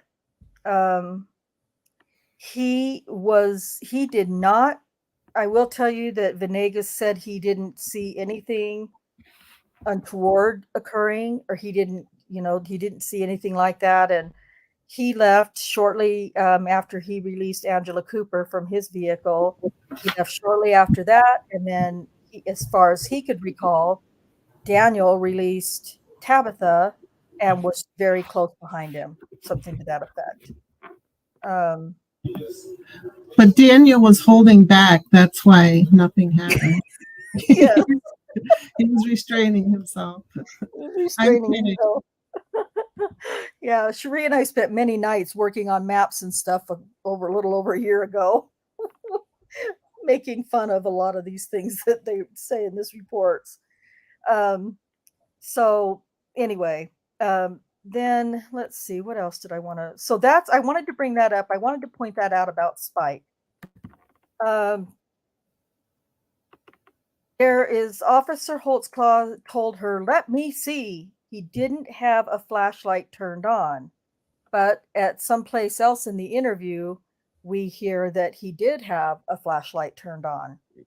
So now Ariana says that he shined his flashlight in the back seat of the car and saw pills on the floorboard. Yeah. And that would have been in the first interaction. Yeah, the first interaction. Going to get ice cream. Stop. Well, and here's the other thing. Ariana was never in the car, ever in the car. So them getting an interview with Ariana, I mean, she is repeating everything she is repeating is what her mother has told her, because she was never in the car on the first incident or the second incident. So that's all a lie that Ariana, even the fact that she even had to answer questions to Rockhead is just ridiculous, because she was never there. But whatever. That comes out. You'll learn that later as you read these reports. But here, so nice. Daniel is like the most compassionate, caring, considerate sexual offender out there, because not only, he always is calling in the address where he's sexually assaulting these people. And, when he's taking them home from somewhere, he's calling that in and reporting mileage. And here, he says to Tabitha, when she chooses on her own to expose her breasts, he says, quote, "Do you mind if I lift them up?" End quote. I just bugs me the way that she says, or the way Rocky says that do you mind if I lift them up? Hell yeah, I mind if you lift them up. I mind that you're even here talking to me right now. So, for just that little bit of politeness. So then, and Cherie and I made fun of this a lot. He then took both his hands, palms up, and lifted up each breast. He held up each breast, one in each hand. He then drops her breasts down and says, okay, I'm telling you what, nobody wants to hear this or know this, but somebody picks up my breasts and drops them down, it's going to be uncomfortable. So I'm just saying, for them to say that he just drops them, drops her breasts down and says, okay, come on. It just sounds so ridiculous to me. So let's see, what else did her estimate was way off. Tabitha said no one saw him, of course, I mean, how convenient, touch her breasts. He didn't do anything with her privates or touch her on her pants. Tabitha thought the stop was around 12:20 and was done at 1:05. She estimated this thing to go on for, what is it? What are we looking at? 40, 35 minutes maybe. And it was only about 15, well, I think it was 17 or 18 minutes, maybe, if that much, that the stop lasted. But it started at 12:06 a.m., not 12:20 a.m., but whatever. You say potato, I say potato. She says Tabitha advised there were 3 more events she wanted to speak about. Tabitha began to cry and became upset. Now, you guys couldn't know this from listening to that interview, but I'm telling you, maybe you could even gather it from the video that I showed at the very beginning. Can you imagine her getting upset and beginning to cry? She's more indignant, She's not. Yeah, she is not a crier. She is more of a, in fact, I can't. Another reason I find all of this so hard to believe is because there is just no way that think that somebody like Tabitha, somebody like me, would ever put up with a cop or anybody or a cop telling me, lift up your shirt, I need to see if you have drugs on you. Or, let me lift up, do you mind if I lift your boobs up? There's no way. I would go to jail before I would allow him to do that. I just would. That's just me, though. I don't know if I'm just a bitch or if most females I know would feel the same way. And I refuse to believe that any of those things have happened to Tabitha, that she would have let it go as easily as she claims she did. So,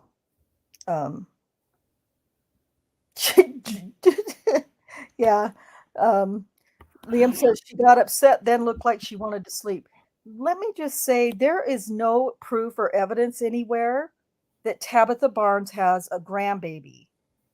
I'm not saying she wasn't tending somebody's baby or whatever the day of this first interview, when she claimed she was so tired. She had her grandbaby up, and her that grandbaby cried all night, and she was so tired when the cops got there. She had just taken her Ambien before Gregory and Musney got there, and she was just so tired because of that grandbaby. I just am happy to call her a liar. We don't know that, though, because she certainly has children old enough to have that she would have grandchildren, because you're right. She does have 6 children. Yeah, and I'm not, that's what I'm saying. I don't know. I'm not saying that's a lie. I just find it a little, I find it a little unbelievable. Yeah, I do too, that someone would put her in charge of a baby.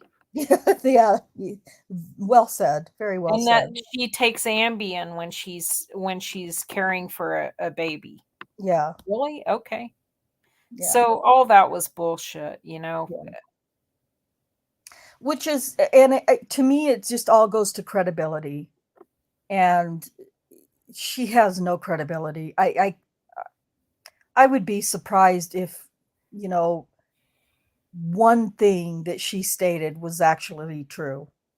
Rocky didn't mention anything about the reason that the first interview ended was because the baby was crying too much, as Tabitha stated in her interview. Yeah. Yeah. So I mean, it's just one lie after another. Let's see. We do have a little more time. So Kay, you're wanting to do a run through of Venegas and Angela Cooper's reports. I mean, if you want to, I just think it's interesting to see how Rocky crafts these reports because he interviews these people. He's trying to make certain points to get his case to come together. And it seems like while he's writing the report, he forgets from which perspective he should be writing. Yeah. There are just a couple places in almost every single report, whether it's the guy that he interviewed who Tabitha claimed Daniel said was gay and wearing makeup, or whether it's Angela Cooper who was in the car with Tabitha Barnes on whatever on March 27th when Daniel rolled up on him and stopped him. And there was another one, I can't remember which it was, that we were reading through last night that was just ridiculous. Yeah. Well, so, oh gosh, what was the guy's name that was stopped with Terry Williams?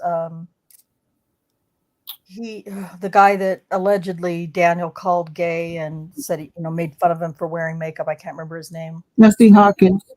Huh? Hawkins? Jesse Hawkins, I think. Jesse Hawkins. Yeah. He didn't say anything like what Tabitha said he said. Nothing did he report to Gregory like that. And Rocky didn't ask him that specifically. No, he didn't. Did Officer Holtzclaw say you were gay and make fun of you for wearing makeup? He didn't ask that question. No, he didn't ask that question. The only thing he said was that he didn't say. Jesse Hawkins said he didn't say anything inappropriate. So I mean, I guess that's all subjective.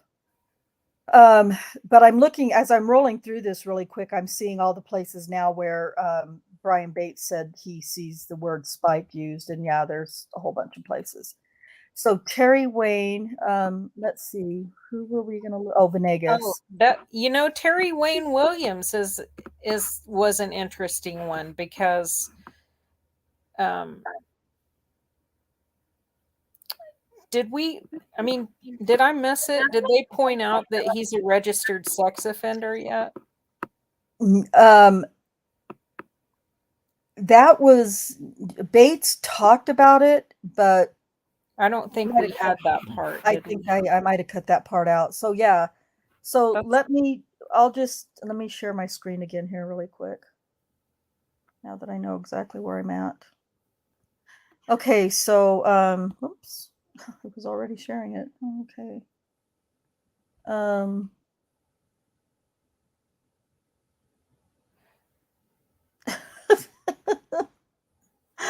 Okay, let me explain this, Travis.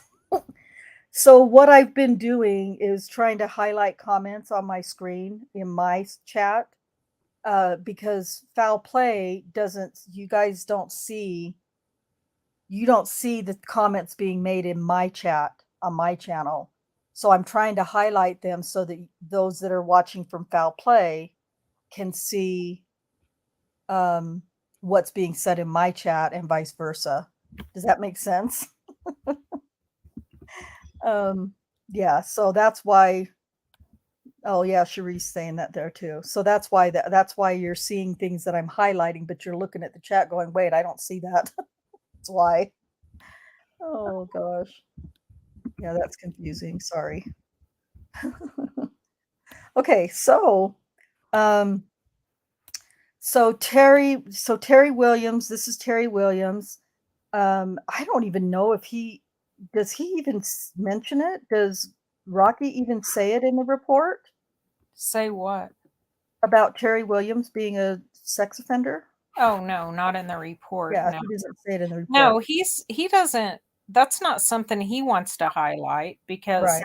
he would rather make it look like it's just completely ridiculous that Holtzclaw is harassing him.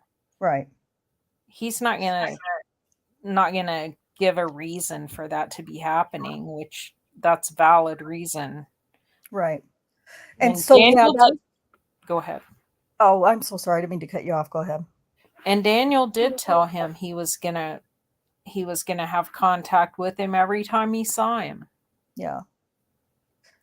Yeah. So if you go back and listen to episode 11, I probably just cut out and I wasn't even thinking when I did that because we definitely wanted to point out that this man, Terry Williams, that's staying in Tabitha's house with her and her really it's only two children, the 11-year-old little girl and the 7-year-old little boy. Because Zion doesn't actually live with her mom. She lives with her dad and had happened to be visiting on the 27th with her mom, with her friend Kiara. So at any rate, this is a sex offender that lives with her in her home with her children or stays there, however you want to put it. You know, they make it sound like, well, she says it like he just says it sometimes, you know, it just does it. Just sometimes he sleeps over. But it's, you know, it's a little bit more so than that. So Daniel took some shit in trial from because he didn't arrest Terry Williams. Why didn't he arrest Terry Williams for being a sex offender in the home where there were children living? He was even criticized for that during trial. So, you know, there's just every single thing. And then Scott Adams came back and said, well, you know, if you all knew that he, you know, was a registered sex offender, why didn't you arrest Terry Williams when you did your interview with him, or, you know, whatever? So they kind of went back and forth on that, but they wanted to make Daniel a scapegoat for that, or not a scapegoat, but you know, just another thing to pile on with him. You know, you knew this guy was a sex offender and that there were children living in that home, and you didn't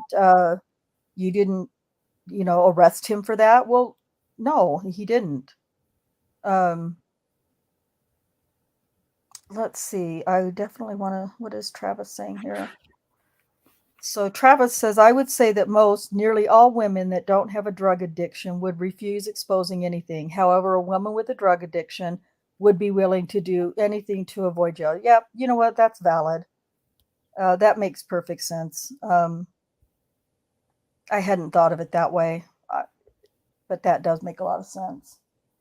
I think I just mean with Tabitha, she's so cranky and pissy and bitchy and hateful. I would think, but you know, she claimed she thought she was going.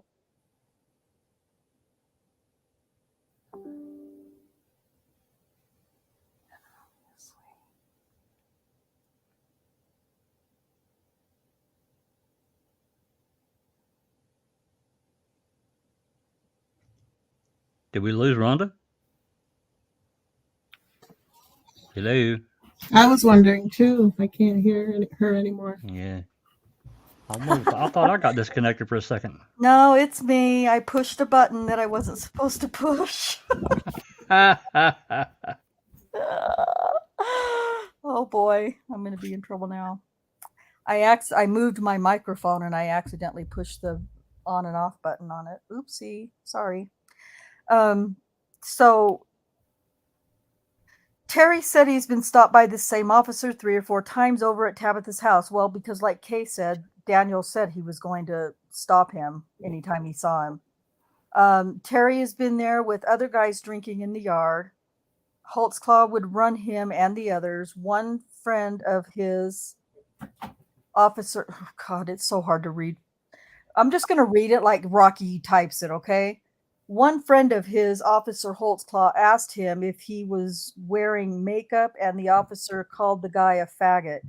Terry would just get stopped by him, usually just being in the yard. What he is unintelligibly saying is that one of the friends of Terry Williams that got stopped was also stopped with Holtzclaw. He had asked the guy, this is Jesse Hawkins, if he was wearing makeup, and the officer called him. Again, going back to what Kay and I were saying earlier, Daniel doesn't speak that way. It's just not his mannerism of speaking. So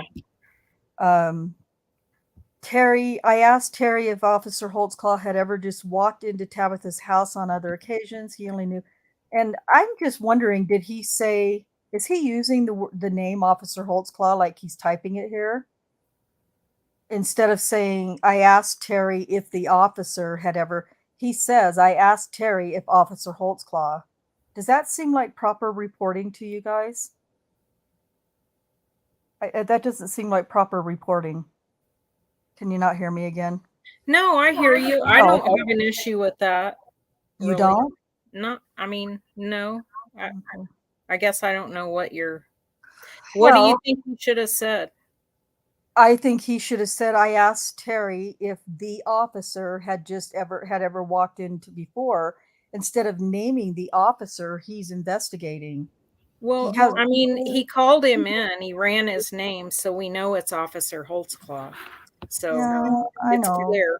But He doesn't want you to forget that name. Right. That's right.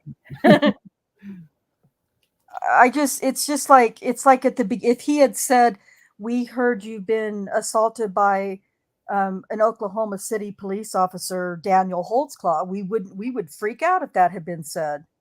But because that would be completely improper, because now you're telling the person that you're interviewing who you think assaulted them. I don't know. Maybe I'm thinking of it I don't know. Terry, I don't have an issue with it with Terry. Okay. I mean, yeah, I don't know. I see what you're saying, but yeah, it just, I don't know. The accuser's different, but not with this guy. Okay.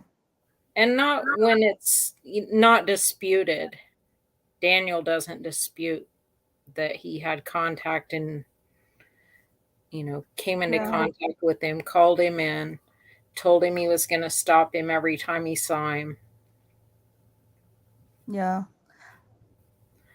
But yeah, that just brings up another point. At what point do they tell these accusers which officer they believe it is that assaulted them? Like, when do they finally tell them? Do you know what I mean? Yeah. That's just something that just barely clicked in my head, but it doesn't matter anyway. But anyway, Terry advised he was not present whenever officer would harass Tabitha. He never seen any kind of inappropriate incidents that happened to Tabitha. He has seen him stop other women in the past around the neighborhood, because he did, but he never saw anything inappropriate because he wasn't. But we know he stopped Florine Mathis, and lots of people in the neighborhood, lots of ladies in the neighborhood. So that's not a surprise. And then this is Gloria Prince. Now, Gloria Prince is Tabitha's mother. I don't remember, I haven't read all of her police report, but I know there's some storytelling that goes on during trial from Mama. Let's see. I'm just trying to find Venegas's report.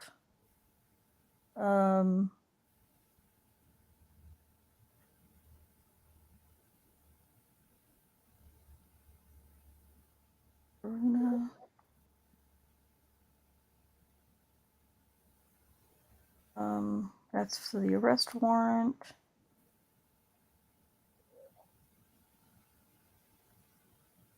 $800.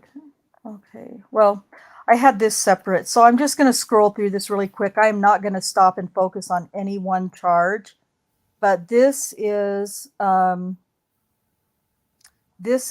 Tabitha Barnes. What do they call it? A rap sheet. These are her criminal charges. So I'll just start, and I'm just going to like I said, just scroll through. I'm not going to stop and focus on anything. But there's one.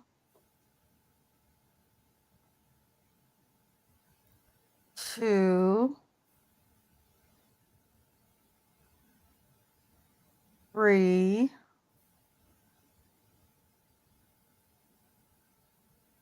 4,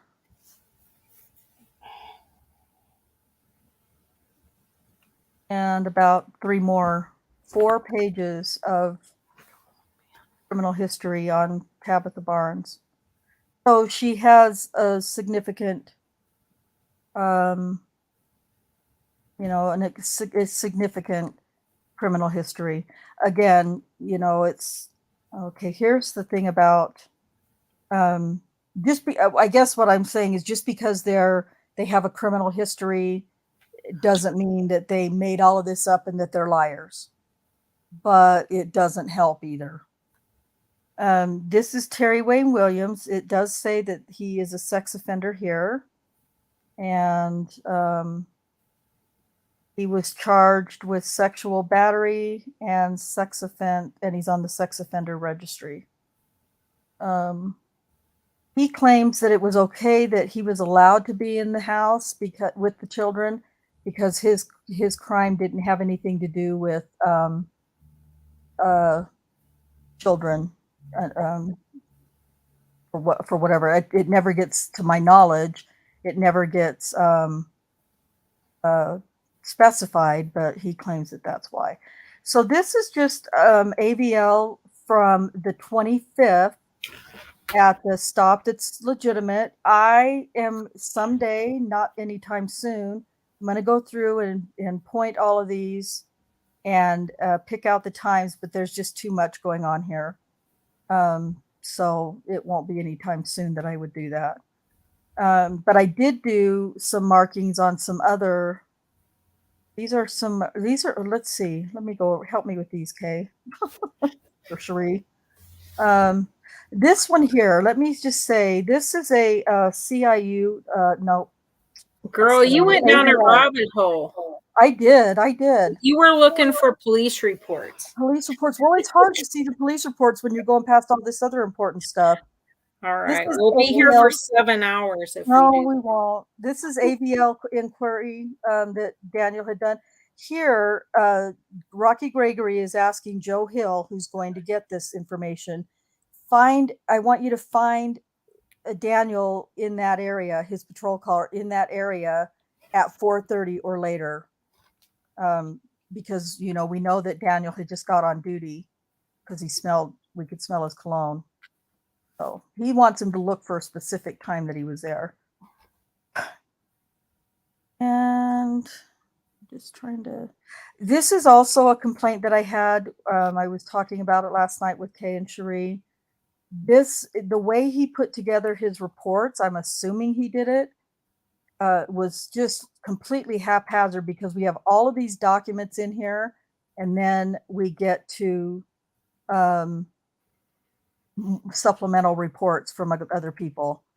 This one here is, and it's like, and then when Kay explained it the way she did, it made sense. They were in a rush to try to get everything done. So Rocky was probably just trying to get all of his shit in wherever he could, whenever he could. So that kind of made sense to me when you explain it that way, but it makes it really hard to do any real searching in this document. So this is, the date is 2/27/14, 22/12, so 10:12 p.m. The back of the, it starts here. This cop was dispatched to 1516 Northeast 16th Street or 16th and Terrace in reference to a disturbance call. This is Davin Boyette, and he is one of the officers who responded to the burglary. He responded, though, to not Tabitha's house. He responded to a place at 1516 Northeast 16th Terrace. That is the location where the suspect was located. He says, prior to his arrival, several officers were already on scene already and had 2 individuals in investigation detention and were in the back of patrol vehicles. The individuals were later identified as A.R. Lee, who is the suspect that broke into the home, and victim Summers, and she's another person that was staying with Tabitha. While speaking to the officers already on scene, they advised me, the victim, and other members of her family had seen the arrested leaving from their house carrying a microwave. I have to read this because it's hysterical. Victim chased AR from their house with AR carrying the microwave, and both getting into a physical altercation on Northeast 16th Terrace. So what he's saying, that the ladies came home from wherever they were that night, Tabitha and whoever's with her, and they saw this guy running from her, walking out of her house, carrying a microwave in a box, a brand new microwave in a box. And so these women allegedly parked the car and chased this guy down to the next block going north. Before he got to the next block, he dropped the microwave in somebody else's backyard. But when they finally caught up with this guy, the women, Tabitha and I think her daughter Zion and Raven Summers, another person was with them, they catch up to this guy, they pull him down to the ground, and they beat the crap out of him, I guess. So they're talking about that. And they held him there until law enforcement arrived. Upon looking at the arrested, who was sitting in the back seat of Officer Holtzclaw's patrol vehicle, he noticed that he looked like he'd been beaten up and whatever, and was going to be taken to the hospital. So he had blood on his face and his lip was broken open. While on scene, Officer Holtzclaw spoke with the arrested about tonight's incident. For more information, see Officer Holtzclaw's supplemental report, and we have that as well. So he says, while they were on scene, they advised me that the victim had chased him and he had dropped the microwave somewhere between the victim's house and where the victim caught up with him on Northeast 16th and Terrace. Victim's house is located at 1530. That's where Tabitha lives. Myself and other officers searched the area. I was able to locate a microwave still in the manufactured box in the backyard of another address on the west side of the house near the west gate. I advised my dispatch and other officers to come to the scene of where his findings were.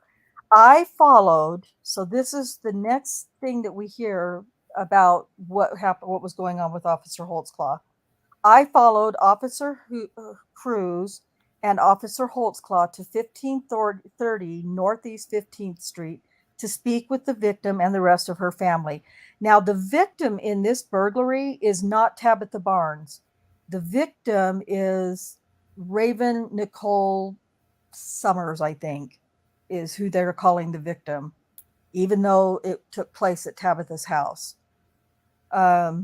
So they explain that to this officer and goes into some detail. You can read this in Bates's page to get all those details. So that was Davenport. Then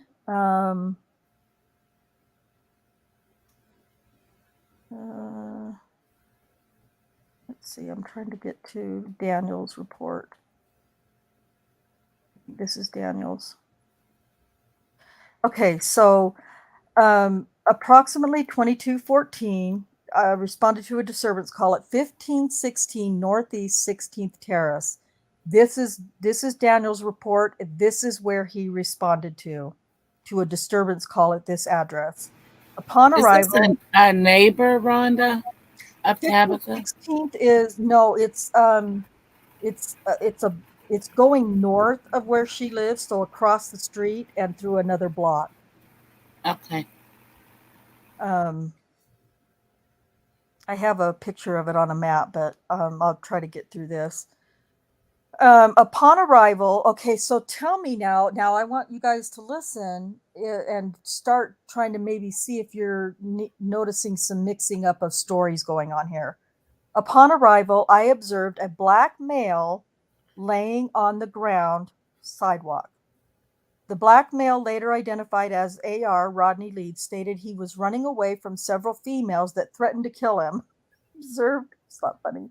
I observed Lee to have a bloody lip, it was busted open, and blood dripping from his mouth. I placed handcuffs on Lee in investigative detention without incident. I escorted Lee to my patrol vehicle where he voluntarily made the following statements. Lee stated he went over to the residence, Tabitha Barnes, he states he observed a microwave on the front porch. Lee states, quote, all of a sudden, several black females confronted me and started to make threats, end quote. Lee says he made threats back. Lee got scared and took off running northbound on Jordan away from Tabitha's residence. Lee proceeded to head westbound on Northeast 16th Terrace. Lee says during the time he was running, he observed several subjects chasing him. Lee says someone pushed him down at the area of 1516 Northeast 16th Terrace, where they began to punch him in the face. And that's this, like I said, this is Daniel. For further information, see other officers' report under this case number. That was Daniel's report. That's where he was dispatched to, and that's where he responded to, not Tabitha's house. And then another officer took Ira Buchanan, I guess, is the one who took the suspect to the hospital. He was injured. He had suffered a re-injury of a hematoma. According to him. According to him, but also according to him, he ran as he was running from these women on 1516 Northeast Terrace, 16th Terrace. He, I guess, turned around to look behind to see where they were. And when he turned back around, he ran smack dab into a tree and fell on the ground. And that's where they managed to beat him up, I guess. I don't know, but it's just, I know it's not funny, but it's freaking funny that he turned around and ran into a tree and knocked him out cold, apparently. Yeah, the girls hold him down until the police get there. Yeah, they all hold him down until the cops get there. So, and that's where Daniel shows up. Yes, it's Raven Nicole Summers. That's her name. She's the victim in here. I don't know why it happens to be her. And then Tabitha is an involved person. So, however that happened, maybe it's because Raven spoke about it. I don't know. But, so these are the only people that were there. So if you want to call this the slumber party, then you can call this the slumber party, but it's the same people. Raven Nicole Summers is with Tabitha Barnes. She's older. I mean, she's older. She's not as old as Tabitha, but she's older than these girls. So there's Raven Nicole Summers, Tabitha Barnes, Zion Barnes, who is Tabitha's daughter, and the friend Kiara again, who is Zion's friend. Those are the ones that are with them in the so it's just the same people that were there at 12:30 that morning waiting to go out to get ice cream. This is Kenneth Wilkie's report. Wonder if I could, I don't know if this is searchable. Do you know if it's searchable? I don't know. Are you looking for Venegas still? Yeah. I think it's 128. Oh, Yeah, you yeah, 125, 128. Okay. So thank you for helping. That was getting annoying. So this is Rocky's phone interview with Venegas, Officer Venegas, who showed up to back Daniel up on the 27th at 12:14 a.m. Venegas advised, he stated he has only been out on calls with Holtzclaw on stops about 10 times. So it wasn't the first time he'd been out with him before. He did recall the stop at Tabitha's house. He was the backup. He stated that he did recall that stop and he told Gregory that Officer Holtzclaw pulled over a car at Northeast 15th and Jordan. It was past midnight. It was cold out, he recalled. Officer Holtzclaw stated the car was occupied too, so he went to assist. It was an older car with 2 kids and 2 females. They were very cooperative, he recalled. He said they separated the females, questioning them about crack cocaine. It was a drug area, he advised. Venegas couldn't remember how they separated them. He said, I think we split them up. Venegas stated that Holtzclaw ran the two girls for warrants, and we played that for you, that radio traffic.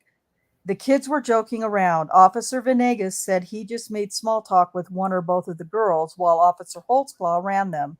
He stated he didn't really talk hardly to them. Officer Venegas said he really let Officer Holtzclaw handle the whole thing. The kids were out of the car at some point, and he told the kids to go inside because it was cold. He recalled a toddler being outside. So maybe that's the grandbaby that Tabitha was talking about later. Venegas said they were getting ready to go to the gas station to get food for the kids since they were hungry. Venegas stated he was there about 10 to 15 minutes. Holtzclaw talked to him and said one of the girls had city warrants. He thought about going to jail, taking her to jail, because he was bored. Then he said he wasn't going to mess with it.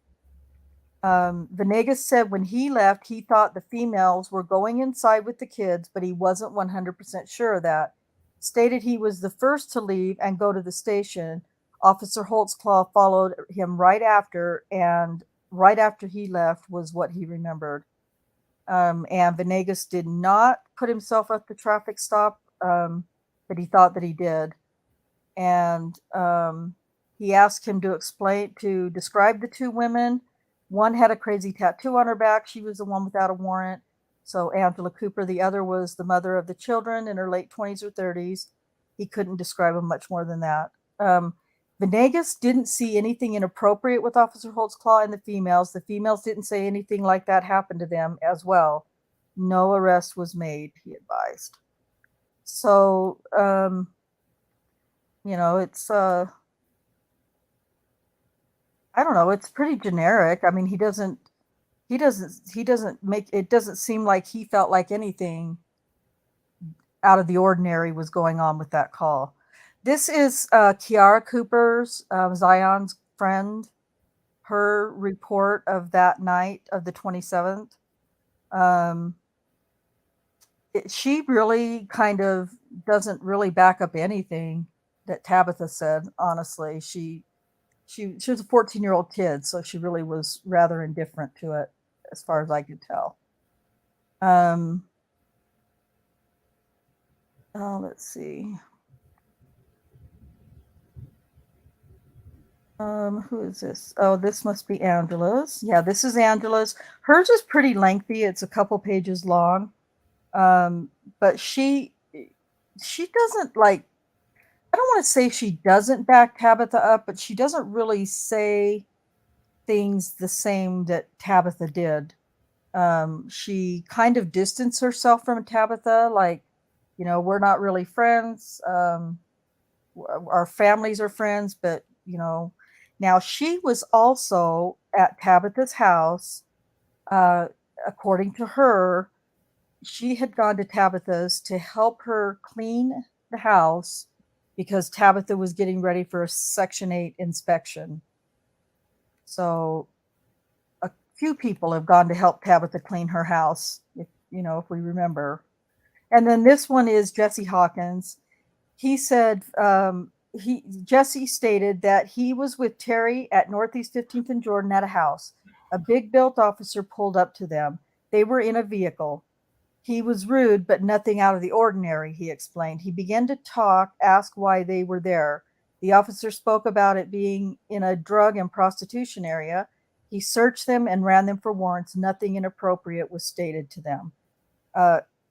After the stop, Terry told him that officer had been over to that house before. Nothing in particular was noted as being said. Terry told him the officer had been harassing people around there before, but nothing else was said. Nothing said by the officer about not to be seen there again that he recalled. Because that's what Daniel had told him. I don't want to see you around here again, when he first encountered Terry Williams. Okay. So I'm not going to talk about that anymore because I want you guys to go read it. And, pick out some of the things that, just based on what you heard on that small short interview, and see what the differences or the oddities that you can find between what was said and what was in the police report. And if you use Bates's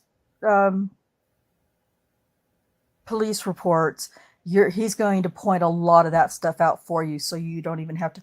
You're going to have to go to the homepage 11, homepage 12, and homepage 13 though to get all of it. For some reason, I think because of the way he tells the story, he's redacted a lot of the different parts of the police report, but he's going to show it to you in the next, telling that he does. So you'll have to do it that way. But it's definitely interesting, and it's interesting the way Bates picks it apart and gives you small things that you might not have heard in the interview, or that you just might not know in general, because he points out a lot of inconsistencies and lies and things that can't possibly be true and stuff like that. And compares it to how the stories change. Yeah. To preliminary and trial and deposition. Yeah. Yeah. Or they do. Yeah. Yeah, absolutely. Yeah. And you can listen to Bates podcasts over and over and over again and still learn something new every time you listen to it. I do. Every time I listen to an episode, I think there's something that I'm just like, oh my gosh, I didn't hear that before. I didn't pick up on that before. And the more you learn about, I'm sorry. I think it's because it's okay. Just briefly, I was just going to say, because every one of this case is so complicated anyway, but then you get into somebody like Tabitha Barnes and some of these other ones. Oh my God. It's just mind-boggling. It's almost like, Jesus Christ, how deep can this go, and how far did these people go to? You could even hear maybe I said this in chat earlier, and maybe this is just the way she talks, but I swear every time I hear her speak, she sounds drunk, like she's slurring her words to get them out. Yeah. Well, and too, listening to this interview, all of her yawning and all of her snorting is just insufferable. It's just like, please stop, and I'm so jaded that, having had a lot of experience with drug abusers, drug addicts in my family, I pick up on the snorting sound. Like, even if it's legitimately a kid that's got a runny nose and they're sniffing, it makes me cringe, because I recognize that from my, family members who are addicts and who never thought I knew that they were addicts. Hey, if she did it every, 15, 30 minutes, whatever, no big deal. Right. It was constant. Yeah. Yes, exactly. Yeah, there was a lot of snorting, and so it could be wrong, but maybe she was smoking crack or slamming dope. I don't know how she does her drugs, what her preferred way is, but all the sniffing makes me think she did a lot of nose work. But I could be wrong. It's not fair to say, but that's how it felt to me, because I kept hearing her sniff. And then the yawning. Now, you can say that is because someone is tired. My former sister-in-law, who is an addict, still an addict, she was constantly yawning. And that's part of, that's a symptom of meth use, or, I don't know about crack or coke, but she was always yawning and making this other sound with her. Well, I don't know what they call them, but I could always, and they were doing these things were very abnormal behaviors to me and to the rest of my family, but to me, to other people, they were like, oh, why is she yawning all the time? Or why Well, I know why. It's symptomatic of her drug use. Now, if that's why Tabitha's yawning and sniffing and, all her stuff, I don't know. But that's what it reminds me of from my own personal experience. So, yeah, anyway. She is probably, I don't know. There's not a lot of interviews that we get to hear, but the ones that we do hear, mushrooms make you yawn. Okay, good to know. I was not aware of that. But to listen to hers is really, really difficult. And I think Liam said it earlier, because she's all over the place with dates and times and places and storylines. It's so hard to follow that it almost makes me angry listening to her. So I don't know. Anyway, what I plan to do, excuse me, I had to have a drink. What's really, really interesting with Tabitha's particular story is, and we're gonna start with we're gonna be doing another 2, possibly 3 more weeks of Tabitha Barnes. I don't have a choice. To make it make any kind of sense to you guys, we have to do that. That's only fair. And so I think that next week we're probably going to go back and look at the timeline again and see, where in the timeline. But Kay kind of explained it earlier. They're already cramming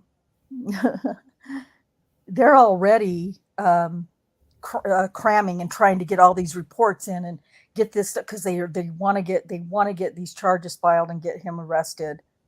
And so, in order to kind of help this unravel this mess with Tabitha, I'm going to also, you'll see that. First of all, you'll see that in the timeline that Kay has been working on. And I think we also have some slides that Cherie has made to also show, part of the timeline and what was being said and different things that are done. So, but what I also want to start doing, because it's going to be so important to helping unpack all of her weirdness in her story, is showing you some preliminary transcript and then trial transcript, because everything changes. Not only does her story change and intertwine in just this interview we listened to, but it changes again at preliminary, and then it changes again during the trial. And you don't want to miss when we get to the part about, in the trial, about Tabitha Barnes showing up high on PCP to testify at trial. It's a whole thing. It's like a whole half a day that they take trying to.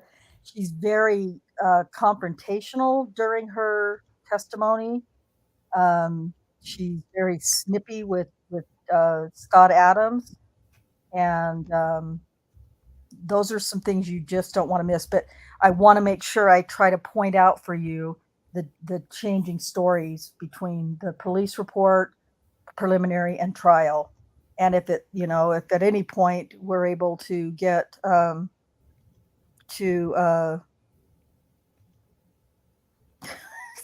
should have read that sooner. Sorry, Kay. Yeah, I should have done that. Then it's just going to make it that much more interesting and easier to understand why this 45-minute thing was so difficult to understand. We did learn one thing though. What was that? Just one? At least one. Okay, good. Rocky Gregory is techno, and he could have taught his little dirty buddy Blinker how to record stuff. Yeah, he does. He does seem to know how to record. He just doesn't do it when he should. True. Absolutely, yeah.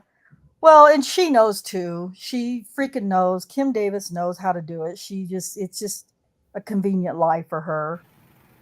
Or they So, do record and they just don't turn those in if they. yeah, that's what I think. I think they record this Yeah. stuff, but they don't use it because there's going to be too much editing around what they want to present. Yep, I agree. So, Liam says drug use can destroy the immune system, so they constantly have a cold too and mess with serotonin levels, which regulates sleep, etc. Absolutely. Yep. Travis says, somebody say drink. What are we having? Well, it looks like you're already on to the margaritas. So, yeah, I'll have 5 margaritas. Salted caramel moonshine. Salty caramel moonshine sounds great. Moonshine? I don't know about moonshine. Yeah, Okay, caramel. salted caramel whiskey. Okay, I like that. Sounds better. That sounds less drastic. Gosh, a margarita sounds so good too. Oh my goodness. But no, it was just coffee. I was just taking a drink of coffee. So, no, it wasn't anything exciting. Liam, that must be why I'm still up at 2:08 a.m. Maybe. Oh. Okay, so anyway, there's going to be, I just feel like in order to do this particular accuser justice, we need to take our time. Never mind. You don't like coffee? He said, oh, never mind. We can put some Kahlua in it, I guess, if you wanted.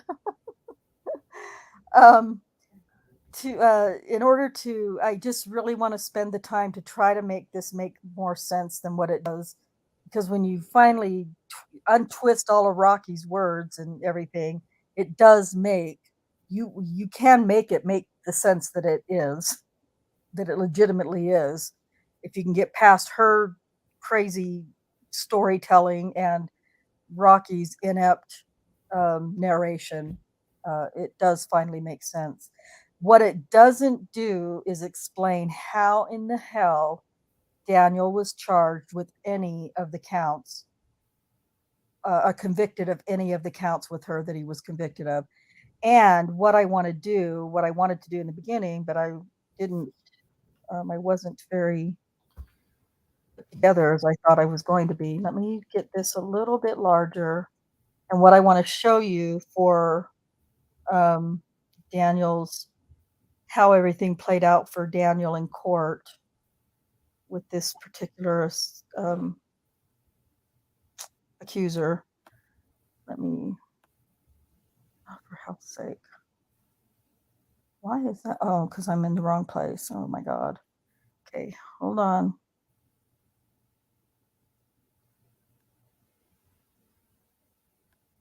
I just want to show you how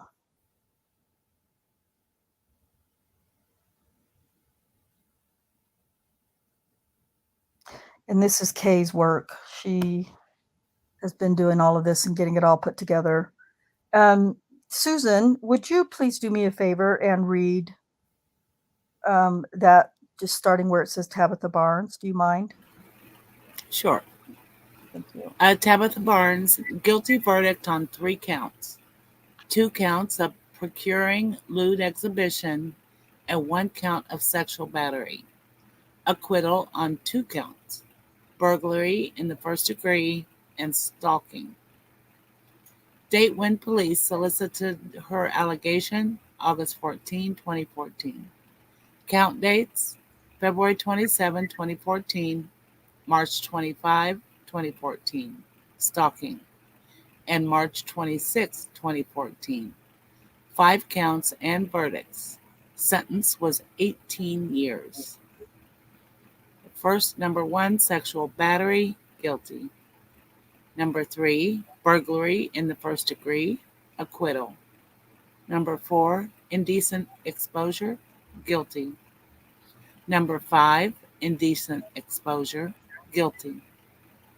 Number 6, stalking, acquittal. Age on dates of alleged sexual assault, 41. Thank you. So indecent exposure, he's guilty of making her do that, or he's exposing himself? What? He's guilty of making her expose herself, which he did not do, according to her. Oh my God. That's ridiculous. Yeah, because and that's why, And no, they're sexual not. battery was lifting her boobs and dropping them. Is that, Yes. which now she says he never touched her.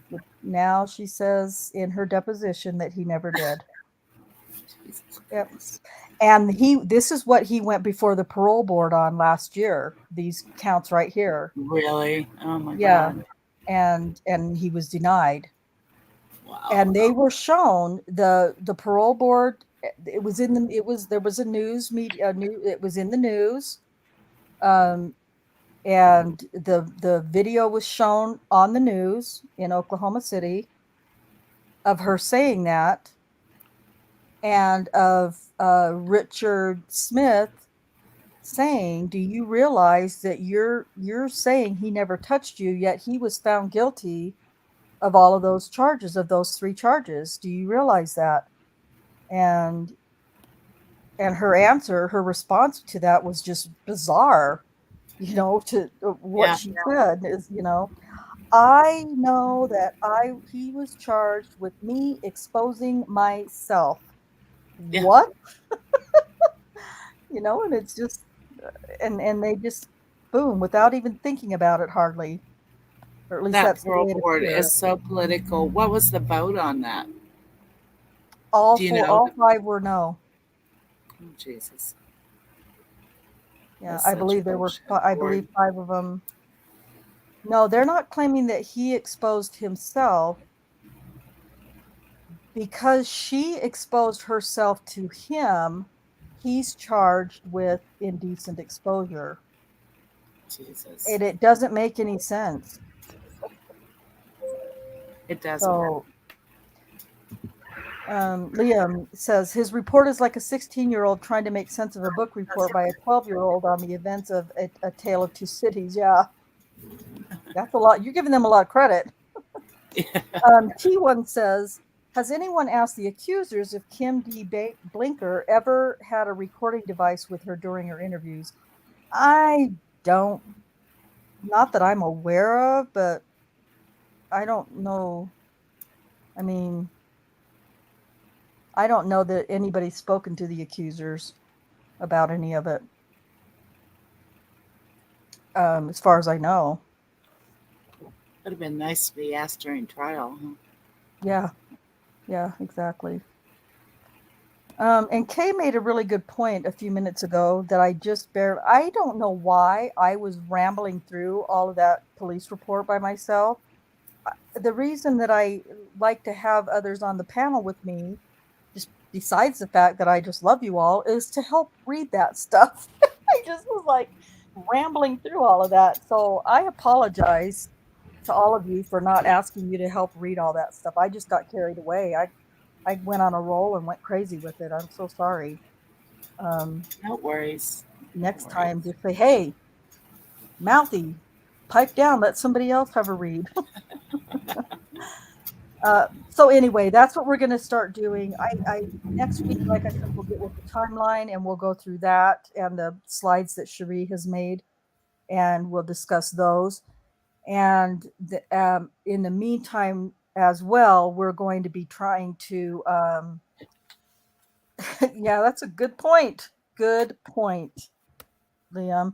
In the meantime, I'm going to be trying to figure out how to side by side the different lies, between the interview and the preliminary and the trial, to, keep it fresh for you guys. So we'll work on a way to do that as well. So was it Henderson that decided on the amount of years on each charge, or how did that go down? I mean, 18 years for that, even if he was guilty of that, is ridiculous.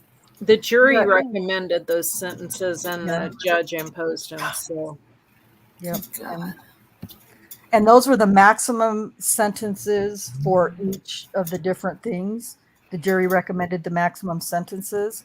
On everything, obviously. On everything. And not only that, but everything was to run consecutive instead of concurrent, which is just, you know, that's just not that common to run. First of all, for the judge to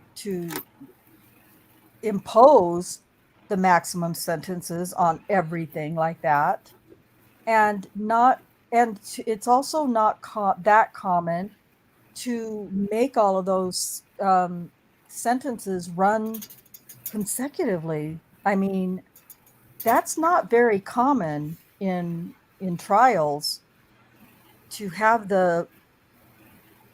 I mean, maybe in murder trials you might see Yeah, that, I was just gonna say that. and Murder, maybe. possibly maybe child molestation and child, crimes possibly. But honestly, It should I've be. actually heard less time given to child molesters and murderers Yep. than Yep. what Daniel A has. lot less. A lot less. Yeah.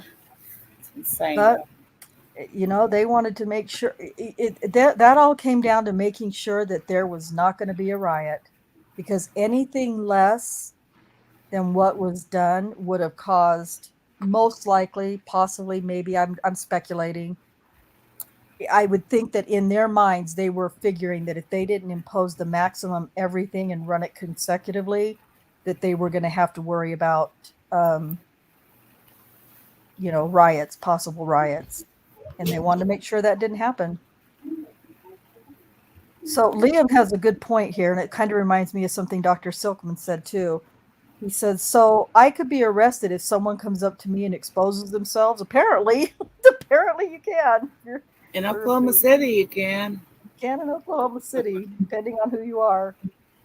The indictment to expose, could I be arrested for betting someone they wouldn't streak down a busy street? I don't know. I don't, there's not a lot I would take a chance on in Oklahoma City or Manitowoc, Wisconsin. Try to mind my P's and Q's in those places. But yeah, and it reminds me of what Dr. Silkman said, when he was giving his presentation about the DNA. Any man, every male on the planet is can now be suspect in any sexual crime. Every male, by the way the DNA was handled and reported and testified to in Daniel's trial. So I would have liked them to have swabbed a few other officers' zipper area. You what? I'd like them to have swabbed a few other officers' zipper area. No kidding. See what I was thinking Rockies, yeah. Yeah. Rockies, yeah. Rockies. Well, That'd be because perfect. he did handle, the evidence bag with his And bare Kim's. hands. And Kim, yeah. It's just really frustrating because, those are things we'll probably never get to have tested or get to know the answers to. Hopefully we do, but, at this point, everything's kind of stagnant, I guess you could say. Not stagnant, but just moving slower than what we'd like. So You also can't prove that's actually where they found that DNA. Could have been on the outside, yes. And just switched swabs and said, "Oh no, it was here on the inside." Yeah, exactly. No, don't trust them. I don't either. I've become, and we've all talked about this at different times for different reasons, but I'm just so jaded now that I just really don't have a lot of faith.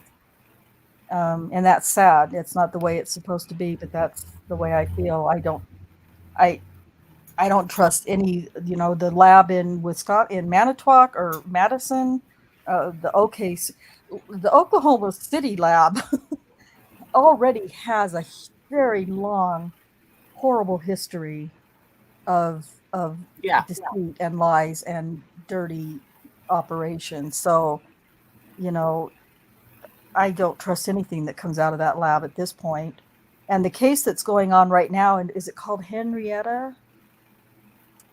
Where At the town, yeah. The town, yeah, where the 6 or 7 or 8 people were the murder suicide. You know, I watched a short video on that, and apparently that entire investigation was mishandled. Oh The my whole God, it was thing. so bad. They Yeah, just and I'm left just everything there. look They everything, didn't drugs, do cell anything. phones, Yeah. the bed The chains. chains, yes, those. Yeah. And I'm just like, And oh, cuffs. and I just think, man, they're just so brazen. I don't know where Henrietta is, but at this point, I'm just feeling like there's a lot of Oklahoma in general where there's just not a lot of care. They're very blasé, it seems. They know I what's almost sorry. what's that? I said I wonder if they didn't just do it, not do all those things because to me they were, or the law enforcement in general was guilty of letting him be out in the first place. He wasn't supposed to be out. Yeah. That's part Well, of they it. just said, you know, the perpetrator's dead. Why should we investigate anything? It's exactly what they said. Wow. It just and that just doesn't make sense to me. No. That's just I don't know. He could have killed other people, you know, as Yeah, well. exactly. There could be other murders that they could solve, you know, or sexual assaults that they could solve. Yeah, it's crazy. Completely off subject, but I do want to mention this. I put this in Foul Play's news articles room, I think. But there's a horrible case in Tulsa that happened in January with a 12-year-old little girl stabbing to death I think it was her 9-year-old brother in Tulsa. And Law and Crime's taken a lot of heat for playing that, but they did a 20 or 24-minute body cam footage of that. Rough stuff. But like I said, I mean there's nothing being said about that investigation. But anyway, just that's a thing going on in Tulsa. So that's not far from me. Yeah, it's horrible. It's a really rough case. So all right, so I'm gonna just excuse me. I'm gonna go ahead and Jack, do you have any last comments you want to make about our discussion tonight? No, I think we pretty well covered it. Just it's just so complicated especially with Tabitha, and so convoluted. I'm like you in this snorting and all this other shit she does, and I don't know. It's just keep on digging, keep on getting it out there. We sure are. Cherie, what other comments do you have about what we discussed today? For me, with Tabitha, I'd only heard the Brian Bates in the beginning, and then, but when you read the police reports about what actually happened, it's like, what? You know, it's like things happened a lot different. They just kind of jammed it all together, and then added a bunch of lies, and there you go. Yeah. It was, and made it. Yeah, sorry. No, go ahead. I was just made it, and the way they did it just made it so confusing that, right? You know, a jury is just like, okay, yeah, let's move on to the next because I don't understand what you're saying about this shit. You know, so yeah. Susan. Yes. Any last comments about our thing tonight? It's also frustrating, you know, what they did, how they did it, how they moved dates, and, you know, all right, targeted these women basically to become victims. They did too, and I catch heat for saying that from time to time. But they did target them. They did. Yeah, yes. In a sense, they manipulated these women, and that's just another form of abuse in their lives. Yeah. So, yeah.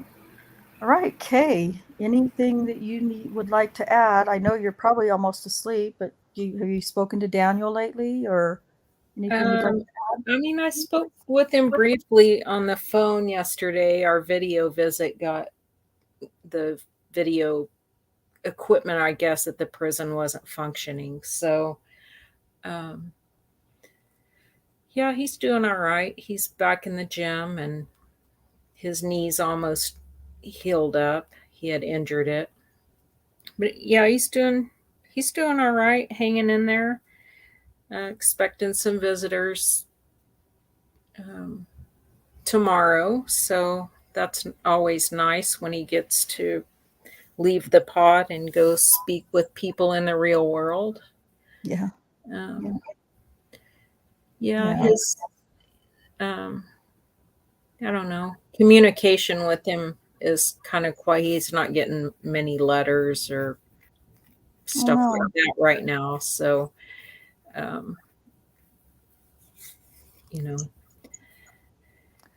well, it's tiring, it's just, yeah.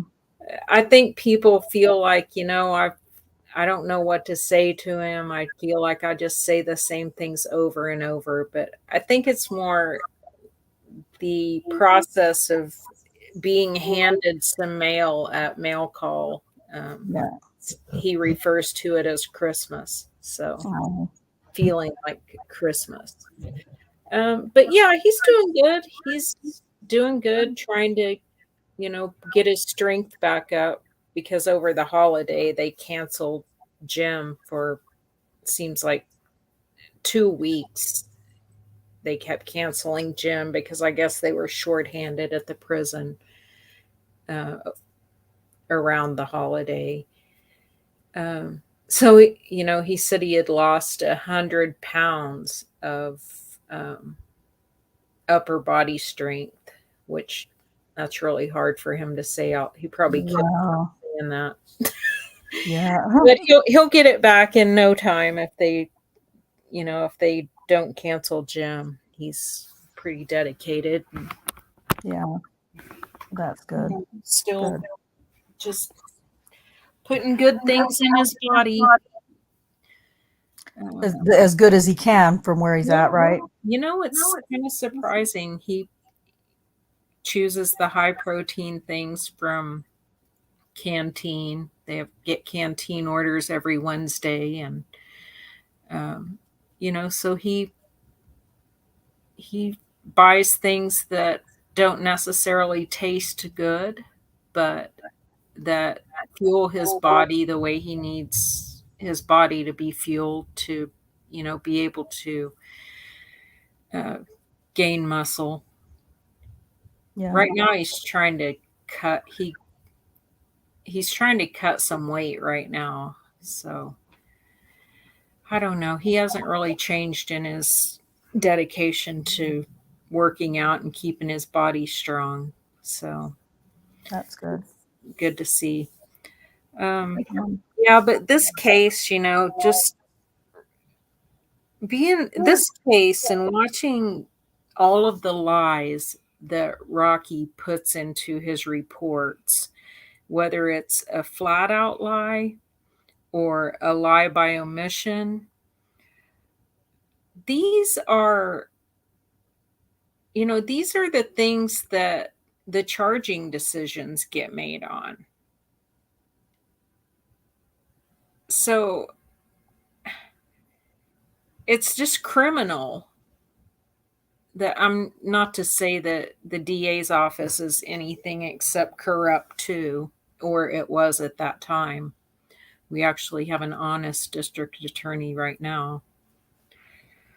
I don't know. It's just a pisser to read through and watch him try to manipulate a story and manufacture a narrative inside his reports, trying to get different people that he's interviewing to agree to, hey, we need to get people, let's get Tabitha said it's snowing. I wrote that in my police report. Now, if I can just get Ariana to agree that it was snowing or whatever it is, hands on the car. Oh, did he make you put your hands on the car and spread your legs to search you?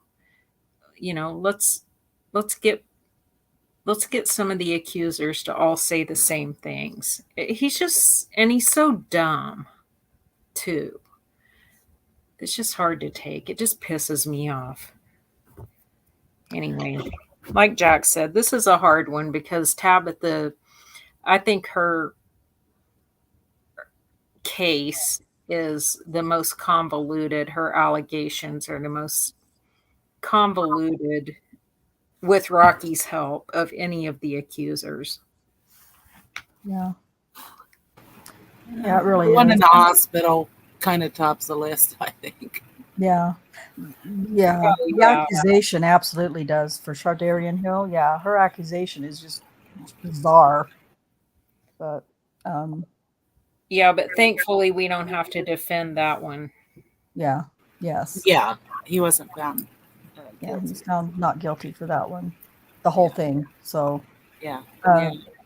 but with Tabitha, it's just so twisted and well, you guys have heard. I mean, you've heard tonight how twisted just the interview alone is. So you know that the whole thing goes like this, and it follows through with trial and preliminary as well. So looking forward to showing some of that stuff to you because you guys will be entertained or pissed off or all of the above, I'm sure. So we'll start doing some of that either next week or the following week, but we'll definitely start sharing some of that with you guys because it's very, very interesting to say the least. Okay, well, so we're going to end this for tonight, and until next time, peace out.